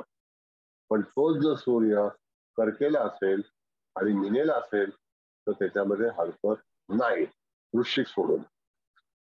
म्हणजे 5 ऑप्शन आपल्याकडे स्त्रीच्या पत्रिकेमध्ये आहेत, मेष, सिंह, धनु, मीन, कर्क, हे 5 ऑप्शन. एक्सलंट. म्हणजे स्त्रीच्या पत्रिकेमध्ये पुरुषाचं हे बघण्यासाठी सर. Excellent sir. स्त्रीच्या पत्रिकेमध्ये वैवाहिक जीवन जर तुम्हाला पॉझिटिव्ह बघायचं असेल तर त्या ठिकाणी 1, 5, 9, 4, 12 या राशी तुम्हाला चांगल्यापैकी यश देतील. पण जर तो सूर्य जर दूषित झाला असेल तर त्याला पर्याय नाही. अच्छा, म्हणजे जे काही सुख आणि जे काही उपलब्धी आहे ते या 5 कॉम्बिनेशन मध्येच फिरेल फक्त. पण जर समजा तो दूषित झाला असेल, मग तो राहू केतू युक्त आला तर तिथे तुम्ही फलादेश देऊ शकताय. रवी शुक्र युक्त आला नाही, ओके, शुक्र आला नाही चालणार, रवी आला नाही चालणार. म्हणजे मंगळ पण बघावा लागेल ना? हो, मंगळ बघावाच लागेल ना. कारण स्त्रीची कुंडलीचा विचार करतोय म्हणून. पण जनरली जर तुम्ही पाहिलं तर त्या ठिकाणी तुम्हाला एखादी पत्रिका स्त्रीची आली आणि लग्न जमलेलं नाही असं समजा, आणि जातकाच्या पत्रिकेमध्ये सूर्य हा जलतत्वामध्ये वृश्चिक सोडून जर असेल आणि अग्नितत्वामध्ये तिन्ही अग्नितत्व असतील तर डेफिनेटली जातकाने रवीचा विचार चांगला करावा आणि पती चांगला मिळेल, तसाच मंगळाचा पण करावा. Okay okay sir, thank you. Sir जर शुक्र वृश्चिकात असेल तर काय फलादेश आहे? शुक्र वृश्चिकेचा आता कसं सांगणार, काही वेळेला आता महिलांचा भाग आहे तो नॉट परमिटेड. आणि पुरुष कुंडलीमध्ये असेल तर? पुरुष कुंडलीमध्ये सुद्धा शुक्र वृश्चिकेचा नसावा. पहिली गोष्ट म्हणजे तुम्हाला पत्नीच्या बद्दल विचारायचं असेल तर शुक्र हा कुठल्या राशीत हवा आहे हे मी सांगितलं तुम्हाला. 2, 6, 10, 3, 7, 11 या राशी आहेत. पण तो 1, 6, 1, 5, 9 ला चालणार नाही. हा बोला सर. सर म्हणजे पुरुष कुंडलीमध्ये जर शुक्र पुन्हा वृश्चिकेला असेल तर पुन्हा तेच तंटे वगैरे याच गोष्टी पुन्हा सुरुवात होतील ना? पुन्हा येस इथे. म्हणून वृश्चिकेचा शुक्र हा प्लॅनेट मंगळाच्या राशीमध्ये तुम्हाला एवढा पॉझिटिव्ह रिस्पॉन्स देणार नाही. ज्यावेळेला तुमच्याकडे कुंडल्या येतील त्यावेळेला त्यांच्या जीवनामध्ये होणारं आंदोलन या पर्टिक्युलर झोन मध्ये शुक्र असल्यामुळे झालेलं आहे असं सांगायला हरकत नाही.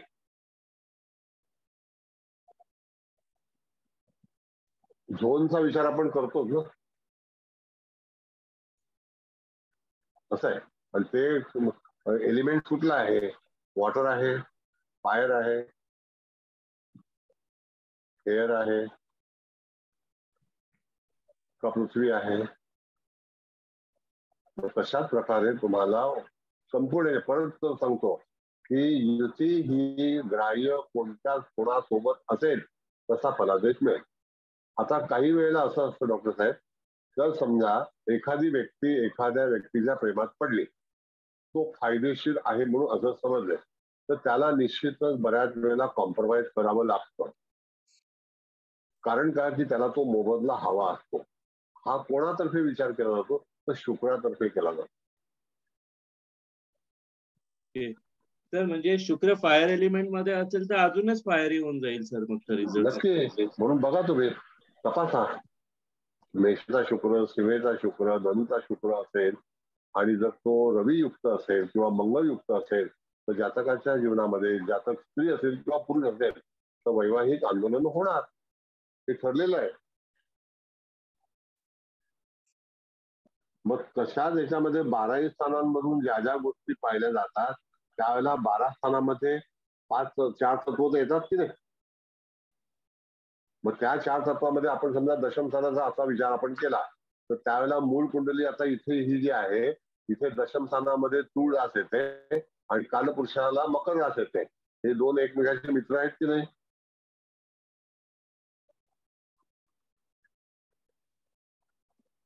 हो सर. हा म्हणजे त्या ठिकाणी मकर आणि तुळेचा संबंध जर आला आणि दशम स्थानाची डेव्हलपमेंट पाहायची असेल तर तुम्हाला पर्टिक्युलर दशम स्थानच तर तुम्हाला तिथे शुक्र आणि शनी त्या दोघांचं आणि त्याचे मित्र ग्रह बुध यांचं कॉम्बिनेशन पाहायचं आहे तरच तुम्हाला तिथे फलादेश मिळेल. कॉम्बिनेशन असंच असतं. पण त्याच ठिकाणी जर समजा मकरेचा रवी आला तर कष्ट जास्ती होतील. मकरेचा मंगळ आला तरी सुद्धा संघर्ष करावाच लागेल. मग तुळेचा मंगळ आला तरी सुद्धा तिथे हे करावंच लागेल. आता साधी गोष्ट आहे, आपल्याकडे आपले नेता होते जे महात्मा होते त्यांचा तुळेचा मंगळ होता, त्यांना किती संघर्ष आला विचार करा तुम्ही. हा डॉक्टर साहेब त्यांच्या आयुष्यात. हो सर बरोबर आहे, बरोबर एक्झॅक्टली. दुसरी गोष्ट की त्यांचा जलतत्वामध्ये चंद्र होता पण तो राहुयुक्त होता म्हणून तरी सुद्धा ते जे सुख आहे माय देशाचं ते मिळालं नाही. कारण का चंद्र राहुयुक्त होता. माय देशी सुख पाहिजे असेल तर कर्क रास पाहायला पाहिजे आपल्याला. Okay sir.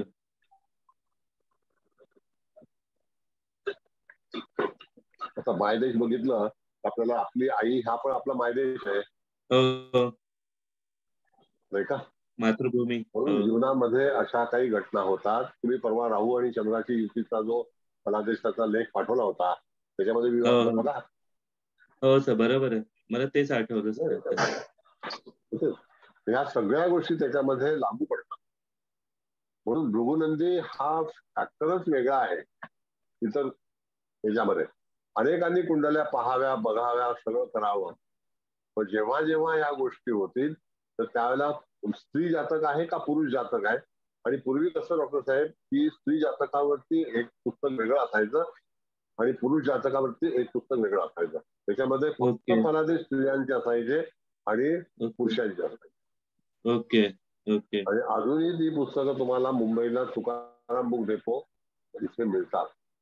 अच्छा सर, म्हणजे भृगुनंदीमध्ये आपण प्रेडिक्शनच्या फलादेशाच्या जास्त जवळ जातो सर, अचूकतेकडे जातो. त्याच्यामध्ये त्यांनी ऑप्शन काय सांगितलं, जर समजा 2 ग्रहांची युती असेल तर फॉरवर्ड ग्रह कोण आहे तर त्याचं वर्चस्व सगळ्यात जास्त असतं. कंडिशन अप्लाय की ज्याने जास्ती डिग्री भोगलेली आहे तो त्याच्याकडे ताबा असतो, असा नियम आहे त्यातला. सर विचारू का? बोला.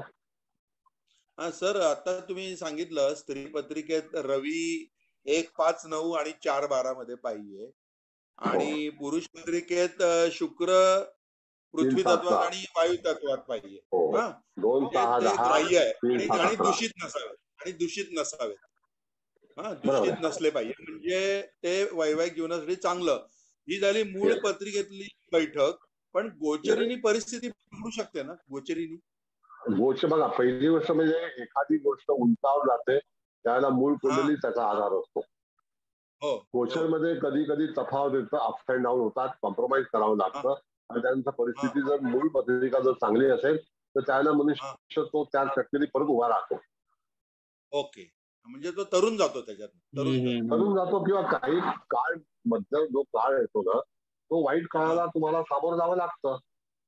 हो, तेच गोचर तसं आलं ग्रह म्हणजे त्याच्या प्रारब्धानुसार गोचर तर येणारच 100%. त्यामुळे आता जरी समजा एखादा रवी अगदी मेषात आहे पण तिकडे शनी आला तर तो तेवढा काळ त्याला त्रास देईलच ना तेवढा. नक्की. आणि कधी होईल सुरडे साहेब, आता आपण असं समजूया 15 एप्रिल नंतर 15 मे पर्यंत जातकाचा जन्म झालाय असं आपण समजू. बरोबर आहे? हो बरोबर. त्याच्यामध्ये आपण समजूया की 22 डिग्रीचा सूर्य आहे म्हणजे तो 7 मेचा जन्म आहे. बरोबर आहे? एकदम बरोबर. हो बरोबर. ठीक आहे, ओके. आता जर समजा प्रत्येक 30 वर्षाने शनी महाराज तिकडून येणार, याचा अर्थ 7.5 वर्षानंतर तो अग्नितत्वामध्ये प्रवेश करेल. हो बरोबर आहे, बरोबर. 1, 5, 9 मध्ये. त्या 1, 5, 9 मध्ये जेव्हा शनी महाराज 22 डिग्रीला येतील त्यावेळेला कुटुंबामध्ये 1 महिन्यासाठी आंदोलन होईल, कारण का ती 1 डिग्रीचा स्पर्श हा 1 महिना चालेल. बरोबर. मग यदा कदाचित जर काही विघ्न जास्ती होणार असतील तर असा विचार करा की एक 52 वर्षाचा मनुष्य जर घरून 23व्या मजल्यावरून आत्महत्या करतो तो उद्योजक तर मग त्याला पण काही कारण असतील की नाही? नक्कीच. त्याचा आर्थिक जो काही त्रास आहे किंवा तत्सम काही प्रश्न आहे त्याच्यामुळे त्याला आत्महत्या करण्यात प्रवृत्त झालं. मग त्यावेळेला तिथे होणारी घटना ही कशी असेल? आता साधी गोष्ट आहे की त्यावेळेला आपण बघितलं तर आता तुळेला सूर्याचं भ्रमण सुरू आहे. कुठेशी आहे? तुळेला आहे. तुळेला बरोबर आहे. आणि तुळेला असल्यामुळे तो इक्वेटरला आहे, विषुववृत्ताकडे आहे. शरद संपात. येस. मग शरद संपात मध्ये असल्यानंतर त्याने चित्र संपात जो आहे तो वेगळा आहे, शरद संपात वेगळा आहे. तर ह्याचा अर्थ तो त्या ठिकाणी चित्रा नक्षत्राकडून गेल्या वेळेलाच झालेला आहे ना, अमावस्येच्या दरम्यान जे ग्रहण झालं ते नाही का? असा भाव. म्हणून मेषेत रवी आहे पण तो जरी शनी वायू तत्वात आला 3, 7, 11 मध्ये. आता मेषेतला रवी कुंभेत जरी गोचरीने शनी आला तरी तो 1 महिना याला हे करणारच आहे रवीला. म्हणजे 7.5 पर्टिक्युलर डिग्री तो महिनाभर त्रास देईल. बरोबर. तो महिना ज्याला स्पर्श होईल त्या दिवशी. आता समजा कुंभेला शनी जाणार, बरोबर आहे? हो जानेवारी मध्ये तेव्हा सूर्य हा पृथ्वी तत्वामध्ये असेल. हो, तेव्हा पृथ्वी तत्वात आहे. बरोबर आहे. आणि दक्षिणायन असेल त्यावेळेला. येस.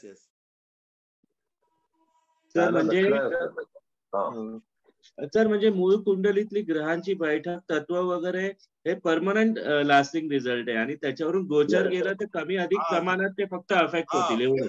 म्हणजे चांगलं किंवा वाईट पण होणार, म्हणजे ते टेम्पररी. आणि हे जे परमनंट बैठक आहे ते आयुष्यात रिझल्ट मिळायला. थोडक्यामध्ये डॉक्टर साहेब असं आहे की हा त्रिकोण आहे.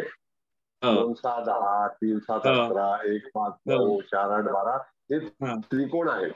या त्रिकोणातली तत्व आपल्या पूर्व आचार्यांनी शोधून काढले आणि त्यावेळेला त्यांच्या माध्यमातून त्यांनी राशीचा एक जोडियाक बनवला. झोन आणि जोडियाक. आता त्या झोन मधून जेव्हा एखादा ग्रह प्रवेश करतो तर मूळ कुंडलीमध्ये तिथे जर उपस्थित असेल ग्रह आणि तो जर त्याचा शत्रू असेल तर त्याला तो त्रास होणार. अच्छा, म्हणजे सर मूळ कुंडलीत आता ते उद्योगपतीच्या बाबतीत आपण म्हणालात तसं मूळ कुंडलीत आधीच बिघडलेली बैठक त्याच्यात गोचरीने अजून जर काही बिघाड घडवून आणला तर मग ते जास्त रिझल्ट विपरीत दिशेकडे जाऊन आत्महत्येत परिणती झाली असं म्हणता येईल ना सर? किंवा हानी. आता कसं आहे की ती व्यक्ती जी आहे ती व्यक्ती गेली 11 वर्ष स्ट्रगल मध्ये होती. त्याला सांगितलं बाबा तू धंदा बंद कर, पण त्याचा मोह आवरला नव्हता, त्याला आशा होती. असं करता करता तिथे 1000 कोटीची वाट लागली. शेवटी जीवन संपवायला लागलं आणि त्याच्यानंतर भुर्दंड दुसऱ्या लोकांना पण झाला, म्हणजे त्याच्या परिवाराला. आता मी सांगतो तुम्हाला, एक महिला आहेत ज्या महावीर नगरचं कांदिवलीचं, त्यांच्याकडे 8600 स्क्वेअर फीटचा FSI बिल्डिंग बांधून तयार आहे, पण त्यांच्याकडे ताबा आलेला नाही. 800 स्क्वेअर फीट नाही, 8000 स्क्वेअर फीट, 8600. आणि ती व्यक्ती भाड्याच्या घरात राहते. विचार करा. Okay sir. ना ती विकू शकत, त्याच्यावरती कोर्टाचा स्टे आहे. म्हणजे पण दुःख आहे की नाही? हा ते उद्योगपतीच्या बाबतीत झाला सर याचं कॉम्बिनेशन प्रमाणे. पण जर एखाद्याने सूक्ष्म अभ्यास करून अभ्यासलं असतं आणि त्याच्यातून मग त्याला त्या परावृत्त करता आलं असतं का, त्या परिस्थितीतून तो बाहेर निघू शकला असता का त्या फेज पुरता सर, जर व्यवस्थित अभ्यास केला असता आणि या सगळ्या गोष्टी सांगितल्या असतात तर? पहिली गोष्ट म्हणजे सर काय माहितीये का, त्या व्यक्तीचं जेव्हा 12 वर्षापूर्वी आम्ही वास्तू केली तर त्यावेळेला त्यांना सांगितलं होतं की तू हे सगळं बंद कर. त्यांनी 300 खोल्या विकत घेतल्या होत्या. आता 300 खोल्या विकत घेतल्यानंतर त्याला डेव्हलप करायचं, त्याच्याकडे फंड पाहिजे होता. तो फंड त्याने व्याजाने घेतला. त्या व्याजाची तो पूर्ती करू शकला नाही, म्हणजे तो लायबिलिटीज मध्येच गेला. मनुष्य कधी अडकतो, ज्या वेळेला तो प्रोजेक्ट तयार करतो, तो प्रोजेक्ट त्याच्या कुंडलीमध्ये सफल होणार नसेल तर मग तुम्ही त्या प्रोजेक्ट मध्ये हात का घालता? आम्ही फुकट ज्योतिष का शिकवतो? आम्हाला माहिती आहे की ज्योतिष मध्ये आम्हाला पैसे मिळणार नाहीये. Okay sir. म्हणजे मनुष्य आयुष्यात 2 प्रकारे गोत्यात येतो. एक तर स्वतःचे निर्णय चुकल्यामुळे किंवा दुसऱ्यांनी चुकीचे निर्णय दिल्यामुळे. आजही ती वस्ती डॉक्टर साहेब तशीच आहे, मुंबईची आहे. आणि तुम्हाला तो स्पॉट पण माहिती आहे. मुलतास म्हणून नावाचं जे ठिकाण आहे त्याच्या जवळच आहे ते. अबुदनगर तुम्हाला माहिती आहे, कल्पना आहे? हो सर माहिती आहे ना. 300 झोपड्या आहेत, पण तो फसला गेला. फार मोठा प्रोजेक्ट आहे.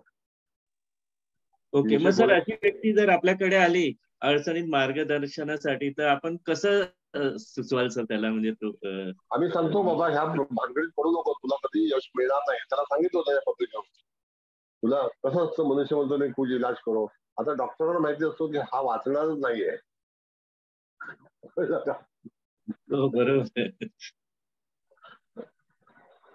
आता तुमच्या नाशिकच्या जे एक व्यक्ती होत्या, तर त्यांना डॉक्टरने सांगितलं होतं की 1.5 महिना जास्तीत जास्त, 1.5 महिन्याच्या पलीकडे नाही, पण तरी ते प्रयत्न करत होते.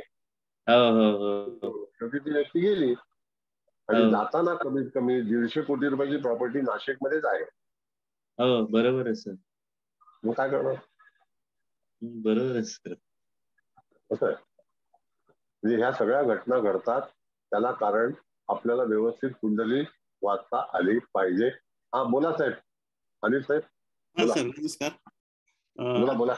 आता आपण ही 1975ची पत्रिका बघितली, तर तशीच 30 वर्षानंतरची 2005ची जवळपास अशीच एक पत्रिका आहे, स्त्री जातक आहे. तर मेषेचा मंगळ आहे, सिंहेचा रवी आहे आणि कर्केचा शनी आहे, बुधयुक्त. तर त्या स्त्री जातकाच्या आयुष्यात कशी आंदोलन घडतील? म्हणजे 2005 की एक तर मंगळ पॉझिटिव्ह आहे आणि सूर्य पॉझिटिव्ह आहे. कर्केला शनी जो आहे तो निगेटिव्ह आहे.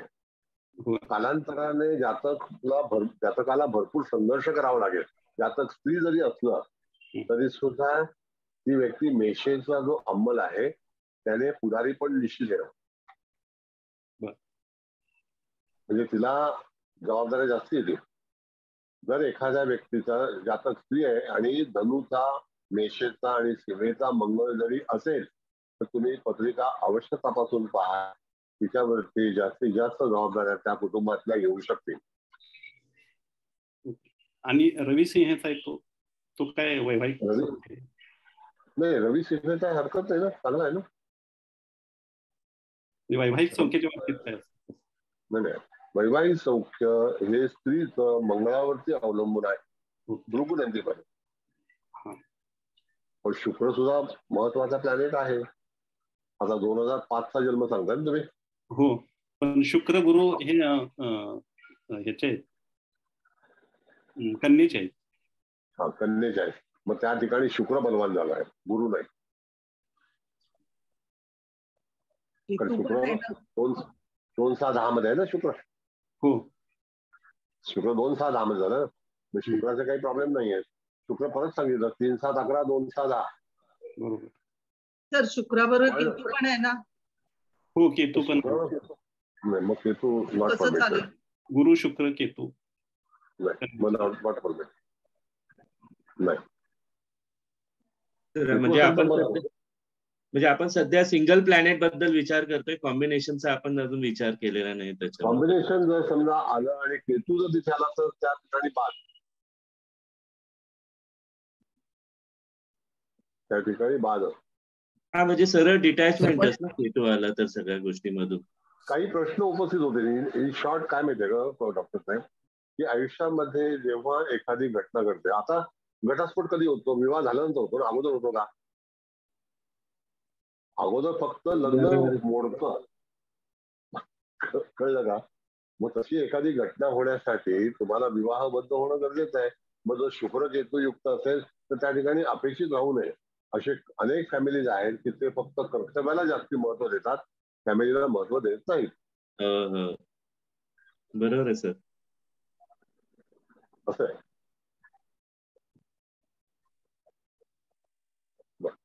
पुढे. धन्यवाद. थँक्यू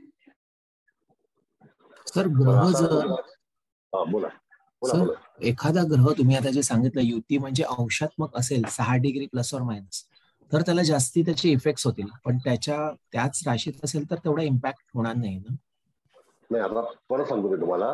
जो आपल्या सुरुवात कशी झाली होती भृगुनंदीची, जो ग्रह जास्ती अंशाचा आहे त्या ग्रहाचं पॉवर त्या झोन मध्ये जास्ती आहे. आता जर समजा तो शत्रू ग्रह त्या तत्वाचा असेल तरी सुद्धा तो अडचणी निर्माण करेल. आणि ज्याची स्वतःची रास आहे आणि त्या राशीतला ग्रह हा कमी अंशाचा आहे तर त्याला पॉवरलेस म्हटलं जातं. उदाहरणार्थ समजा कुंभेचा शनी आहे आणि मंगळ हा कुंभेचा आला आणि शनीचा अंश कमी आहे आणि मंगळाचा अंश जास्ती आहे, तर तो 3, 7, 11चं नेतृत्व मंगळच करणार. आलं लक्षात? आपण म्हणाला ते बरोबर आहे सर. विवाह विच्छेद म्हणजे घटस्फोटाच्या बाबतीत की आधी जर ते आहे ठरलेलं त्याच्या आधी म्हणजे विवाह होणं निश्चित आहे.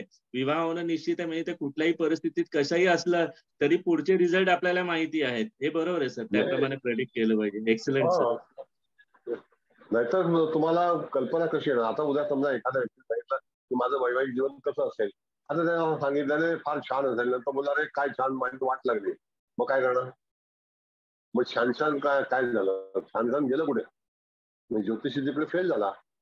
आपल्याला जे नियम आहेत ना, बघा वैवाहिक जीवनातले नियम परत सांगतो मी. बुध शुक्राची युती चालेल, शुक्र मंगळाची युती चालणार नाही, शुक्र रवीची युती पण चालणार नाही, शुक्र एकता अग्नितत्वामध्ये पण चालणार नाही, शुक्र धनुचा पण चालणार नाही. हे भृगुनंदी बद्दल आहे. बाकी इत्यादी विषयाचे फार वेगवेगळे परिणाम आहेत. पण आपण आता भृगुनंदीचा विचार करत आहोत आणि त्याचा अनुभव तुम्हाला घेणं गरजेचं आहे. तरच त्या ठिकाणी तुम्ही हे करू शकता, अदरवाईज नाही. सर, पत्रिकेमध्ये तुम्ही जो हा टॉपिक घेतात भृगुनंदी, ह्याला किती वेटेज आहे? कुठल्याला? तुम्ही जो आता विषय घेतात भृगुनंदिनीचा, भृगुनाडीचा, तर ह्याच्यामध्ये पत्रिकेमध्ये आपण ठोकळा कुंडल जेव्हा बघतो लग्नाची लग्नपत्रिका, तेव्हा लग्नपत्रिकेला नॉर्मली ज्योतिषशास्त्रामध्ये म्हणतात 50 ते 70% द्यायला पाहिजे. तर तुम्ही जो हा टॉपिक घेता त्याला किती वेटेज द्यायला?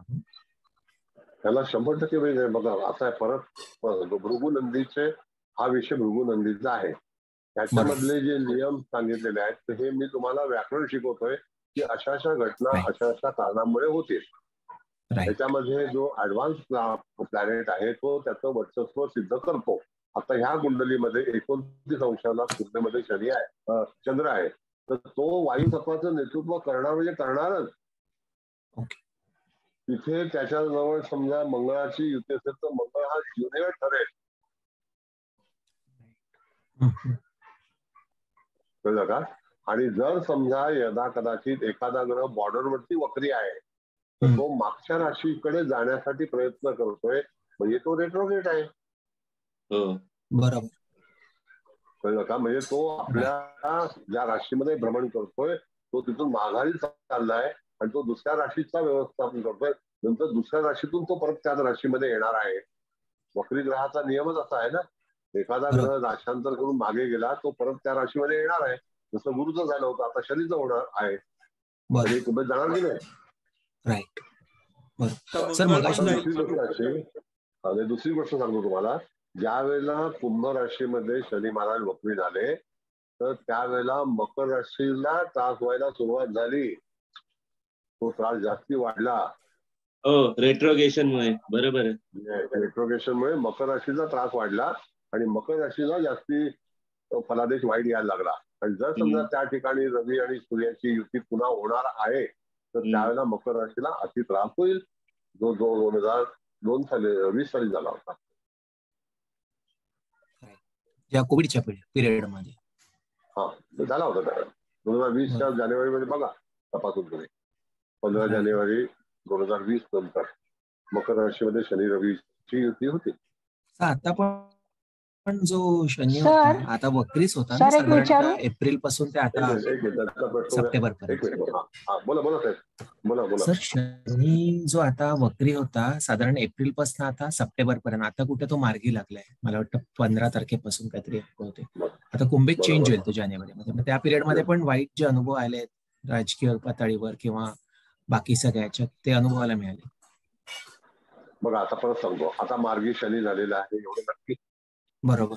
गुरुच्या अगोदर शनी मार्गी झाला हे आपण काल पण परवा पण सांगितलं. आता राहिला भाग असा की मकर राशीमध्ये शनी आहे हे निश्चित झालं. Okay, right. आता कन्या राशीमध्ये आणि वृषभ राशीमध्ये एखादा ग्रह आहे का राहू केतू सोडून? आत्ता मॅडम आत्ता गोचरीचा ग्रह आहे का? नाहीये. बरोबर आहे, नाहीये. ऐका, आता ज्या वेळेला मकर राशीमध्ये जेव्हा शनी महाराज आले होते तेव्हा एखादा तरी ग्रह वृषभ आणि कन्या राशी राशीमधून जात होता, म्हणजे सूर्य जात होता बरोबर सप्टेंबर 15ला. मंगळ पण होता वृषभेत तर. म्हणजे सप्टेंबर 15ला मॅडम सूर्य मंगळ हे वृषभ राशीतून सोबत एकाच तत्वामध्ये शनी पण होता की नाही? हो सर, हो सर. ते दोघही बाहेर निघून गेले मिथुनेमध्ये आणि पुढे. त्यानंतर आता एकटा शनी राहिलाय. आता थोडस तुम्हाला शांतता वाटते की नाही? आता जेव्हा परत वृषभेला मंगळ येणार त्यावेळेला मोठी आंदोलनं निश्चित होते. आणि चव्हाण मॅडम, मंगळ वृषभेला कधी येतो बघा जरा? 4-5 दिवसांनी येणार आहे तो मंगळ येणार ना. म्हणजे मी तुम्हाला 4 तारीख सांगितली होती माहितीये कालच्या वेळेला की 4 तारखेनंतर पोलिसांनी अलर्ट केलेला आहे की 4 तारखेनंतर काही घटना होऊ शकते. हो, आपण परवाच बोललात सर, बरोबर आहे. राजकीय पातळीवर, राईट? हा, म्हणजे एक जनरल म्हणजे सगळं. आता बघा त्या ह्याच्यामध्ये परिवर्तन योग कसा झाला की ह्याच्यामध्ये ब्रिटनमध्ये काही घटना घडल्या नाही का? म्हणजे परिवर्तन हे होतच होतं. पण तरी सुद्धा आता जे काही घटना घडणार आहेत तर शनी मंगळाची युती एका तत्वामध्ये म्हणजे पृथ्वी तत्वामध्ये होणार आहे. गेल्या वेळेला झाली होती त्याला वेदांताचा प्रॉब्लेम झाला, आणखी काही काही प्रॉब्लेम झाले. 144 पण लागलाय सर. हा, 144 कलम पण लागू झालेला आहे आणि सीबीआयचं पण त्यांनी ओपन केलेलं आहे. देवेंद्रने 144 कलम लावून टाकलेलं आहे. म्हणजे काहीतरी घटना आहेत सर. जाधव साहेब तुम्हाला कल्पना येते ना? हो, म्हणजे काहीतरी देवेंद्र फडणवीस करण्याच्या मूडमध्ये सर. म्हणजे काहीतरी 144 कलम लागून केलेलं आहे आणि सीबीआयला पण अलर्ट केलं, ओपन केलेलं आहे. 13 नोव्हेंबरला वृषभेत येतोय म्हणून. 13 नोव्हेंबर म्हणजे त्या ठिकाणी आंदोलन हे निश्चित व्हा. बघा मी तुम्हाला परत सांगतो 2023च्या जानेवारी नंतर भरपूर काही कायापालट होणार आहे. कारण शनी पण चेंज होतं ना, कुंभेत येतो. आता असा आहे भाग की मागच्या वेळेला शनी महाराज कुंभेत होते, परत ते रेट्रोग्रेडहून मकरे झाले. आता परत ते मकरे पुढची 27 वर्ष येणार नाही. कळलं का? आता मकरेचा प्रवास त्यांचा पुढची 27 वर्ष नाही, पण कन्येत आहे आणि वृषभेत आहेत, एवढं नक्की. खूप महत्वाचं सांगितलं सर, बरोबर आहे. ज्या वेळेला जी लोक 1971 साली जन्माला आलेली आहेत त्यावेळेला वृषभ राशीमध्ये आणि मेष राशीमध्ये शनी महाराजांचा भ्रमण होईल. त्यावेळेला ते 60 वर्षाचे होतील. ते कधी होतील तर 2030 साली. 2031 ला मेषेला आहे बघा तुम्ही. बरोबर आहे सर. कोणीतरी हँड रेस केलेला आहे सर. एक टॉपिकला प्रत्येक खट्ट आवाज तुझा. हा बोला. कोणाला विचारायचं? तुम्ही अजून एक मगाशी सांगितला का अग्नी तत्वामध्ये म्हणजेच मंगळ वृश्चिकेला शुक्राचं तुम्ही फलादेश सांगितलं, म्हणजे काय त्याच्यात आंदोलन. पण त्याच्याबरोबर नेपच्यून असेल, शुक्र नेपच्यून नेपच्यूनच्या ह्याच्यामध्ये विचार करा. मला सांगतो तुम्हाला, नेपच्यून हर्षल राहू केतू आता सध्या विचार केलेला नाही. तर त्यावेळेला आपण राहू केतूचा विचार करणार आहोत आणि त्यावेळेला गोचर जेव्हा आपण शिकू, अजून भृगुनंदीची बरीचशी व्याख्याने बाकी आहेत. राहू केतूचा विचार जो आहे तो त्याच वेळेला शिकवणार. आणखी इत्यादी गोष्टी भृगुनंदीच्या आहेत ते पण घेणार. पण तरी सुद्धा तुम्हाला कुठलीही पत्रिका पाहिल्यानंतर जे शत्रुग्रह मित्रग्रह यांची जोडी जेव्हा एकाच तत्वामध्ये असते तर ह्या तत्वाच्या अनुसरून जरी त्यांचे 9-पंचम योग असले आणि आपण 9-पंचम म्हणजे वाहवा म्हणतो, त्यावेळेला तुम्हाला एखादा ग्रह किती अंशावरती उपभोगलेला आहे मूळ कुंडलीची, मूळ गोचर नाही, त्याचा फलादेश आपल्याला आपल्या जीवनामध्ये मिळत असतो. म्हणजे त्या व्यक्तीच्या कुंडलीमध्ये मिळत असतो. असे सिस्टम भृगु नंदीमध्ये आहे. Got it? थँक्यू. जरी ते एका तत्वात असले तरी सुद्धा ऍडव्हान्स प्लॅनेट कोण आहे या भृगु सर विचारू? हा बोला मॅडम, बोला बोला. बोला मॅडम, विचारा. हॅलो. हा, विचारा. सर, मला विचारायचं होतं की आपण ह्याच्यामध्ये वक्री ग्रहांचा विचार करतो का फक्त गोचरीने वक्री ग्रह येतात त्यावेळेस विचार करायचा का मेन पत्रिकेत वक्री ग्रह असले त्याचा विचार करायचा? मुख्य पत्रिकेमध्ये पण आता शुक्र ह्या कुंडलीमध्ये वक्री आहे की नाही? म्हणजे त्या पॉकेट मध्ये तो माघारी झालेला आहे, तर त्याचं फलित तिथे सांगता येणार म्हणजे तो फलित देत नाही. आता जर समजा गुरु सारखा ग्रह दीर्घकाळ वक्री होतो, शुक्र हा दीर्घकाळ वक्री होतो का? नाही. जर समजा त्या ठिकाणी गुरु सारखा ग्रह 22-24 डिग्रीच्या पुढे आहे तेव्हा तो वक्री होतो. त्यावेळेला जर मागे असणारा ग्रह हा तिथे बलवान होईल का? कारण का की तो ग्रह त्याला येऊन भेटणार आहे आणि हा ग्रह फॉरवर्डेडच असेल. तर त्यामध्ये जर तसं की जेव्हा एखाद्या ग्रहाची युती असेल आणि गुरु ग्रह जेव्हा आजही वक्री आहे तर त्याला ते किती अंश भोगलेले आहेत आणि त्याच्या सोबतचा ग्रह किती अंशावरती आहे त्याच्यावरती फलादेश अवलंबून आहे. पण फलादेश वक्रीचा पण मिळतो आणि मार्गीचा पण मिळतो. अच्छा सर, थँक्यू. वक्री ग्रह जरी जास्ती अंशाचा असेल त्या पर्टिक्युलर झोन मध्ये तरी सुद्धा त्याचा फलादेश निश्चित आहे.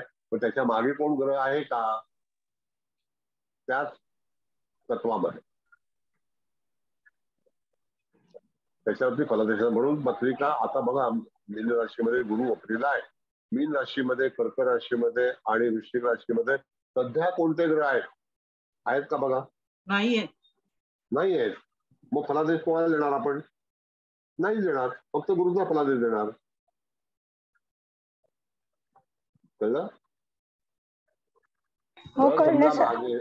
मागे ग्रह असता तर गुरु त्याला भेटायला गेला असता, पण तो जो गुरु आहे तो अमुक एका अंशावरतीच वक्री होतो, अमुक अंशावरतीच मार्गी होतो, अमुक अंशावरतीच राष्ट्रांतर करतो. गुरु त्यावेळेला धनुराशीमध्ये, मकर राशीमध्ये दोन्ही वेळेला मागे पुढे होतो की नाही? कुंभ राशीतून मकर राशीमध्ये गुरु आला की नाही? त्यावेळेला तिथून पार करू शकला नाही. हे सगळे नियम तुम्हाला ज्योतिषी भृगुनंदीमध्ये माहिती असायला हवे ज्योतिषी म्हणून. बरं, आता टाइम झालेला आहे जास्ती, तर एनिवे आता पुढच्या वेळेला बघूया. आणि उद्या आमचं कृष्णमूर्तीवरती विनामूल्य व्याख्यान आहे, तर सर्वांनी अवश्य यावं. त्यामध्ये आम्ही पारंपरिक ज्योतिषशास्त्र हे सुद्धा शिकवणार आहोत. त्याच्याकरता वेगळी बॅच असेल, तर उद्या तुम्हाला आमंत्रण मिळेल. तर धन्यवाद, उद्या यावं. आता काय अभिप्राय काय द्यायचा असेल तर द्या. मुकेश भाऊ. हा सर, कोणाला बोलायचं काय? डॉक्टर साहेब.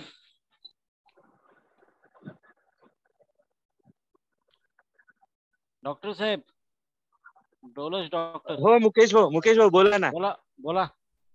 अहो असं आहे की आजपर्यंत जे प्रस्थापित लोकांकडून जे भृगुनंदी नाडी आपण शिकत आलो आणि शिकलो त्यापेक्षा अतिशय वेगळं असं आपल्याला शिकायला मिळत आहे. आणि ज्ञानात इतकी सुंदर भर पडते आणि इतकं उलगडल्या जात आहेत सूत्र, सगळे कुंडली मधल्या सगळ्या गोष्टी कठीण वाटणाऱ्या. याबद्दल सरांचे जेवढे आभार मानावे कमीच आहेत. आणि इतकं शास्त्र सोपं करून सांगितलंय की मला वाटतं प्रत्येकाला हे समजून आणि प्रत्येक जण निष्णात होईल या शंकाच नाही. तर सरांचे आपण खरंच याबद्दल ऋणी आणि आभार मानूया. धन्यवाद सर. धन्यवाद. नमस्ते. धन्यवाद सर. धन्यवाद. सर संपवायचा? करू का? Thank you sir. Thank you sir. Thank you sir. धन्यवाद सर. धन्यवाद सर.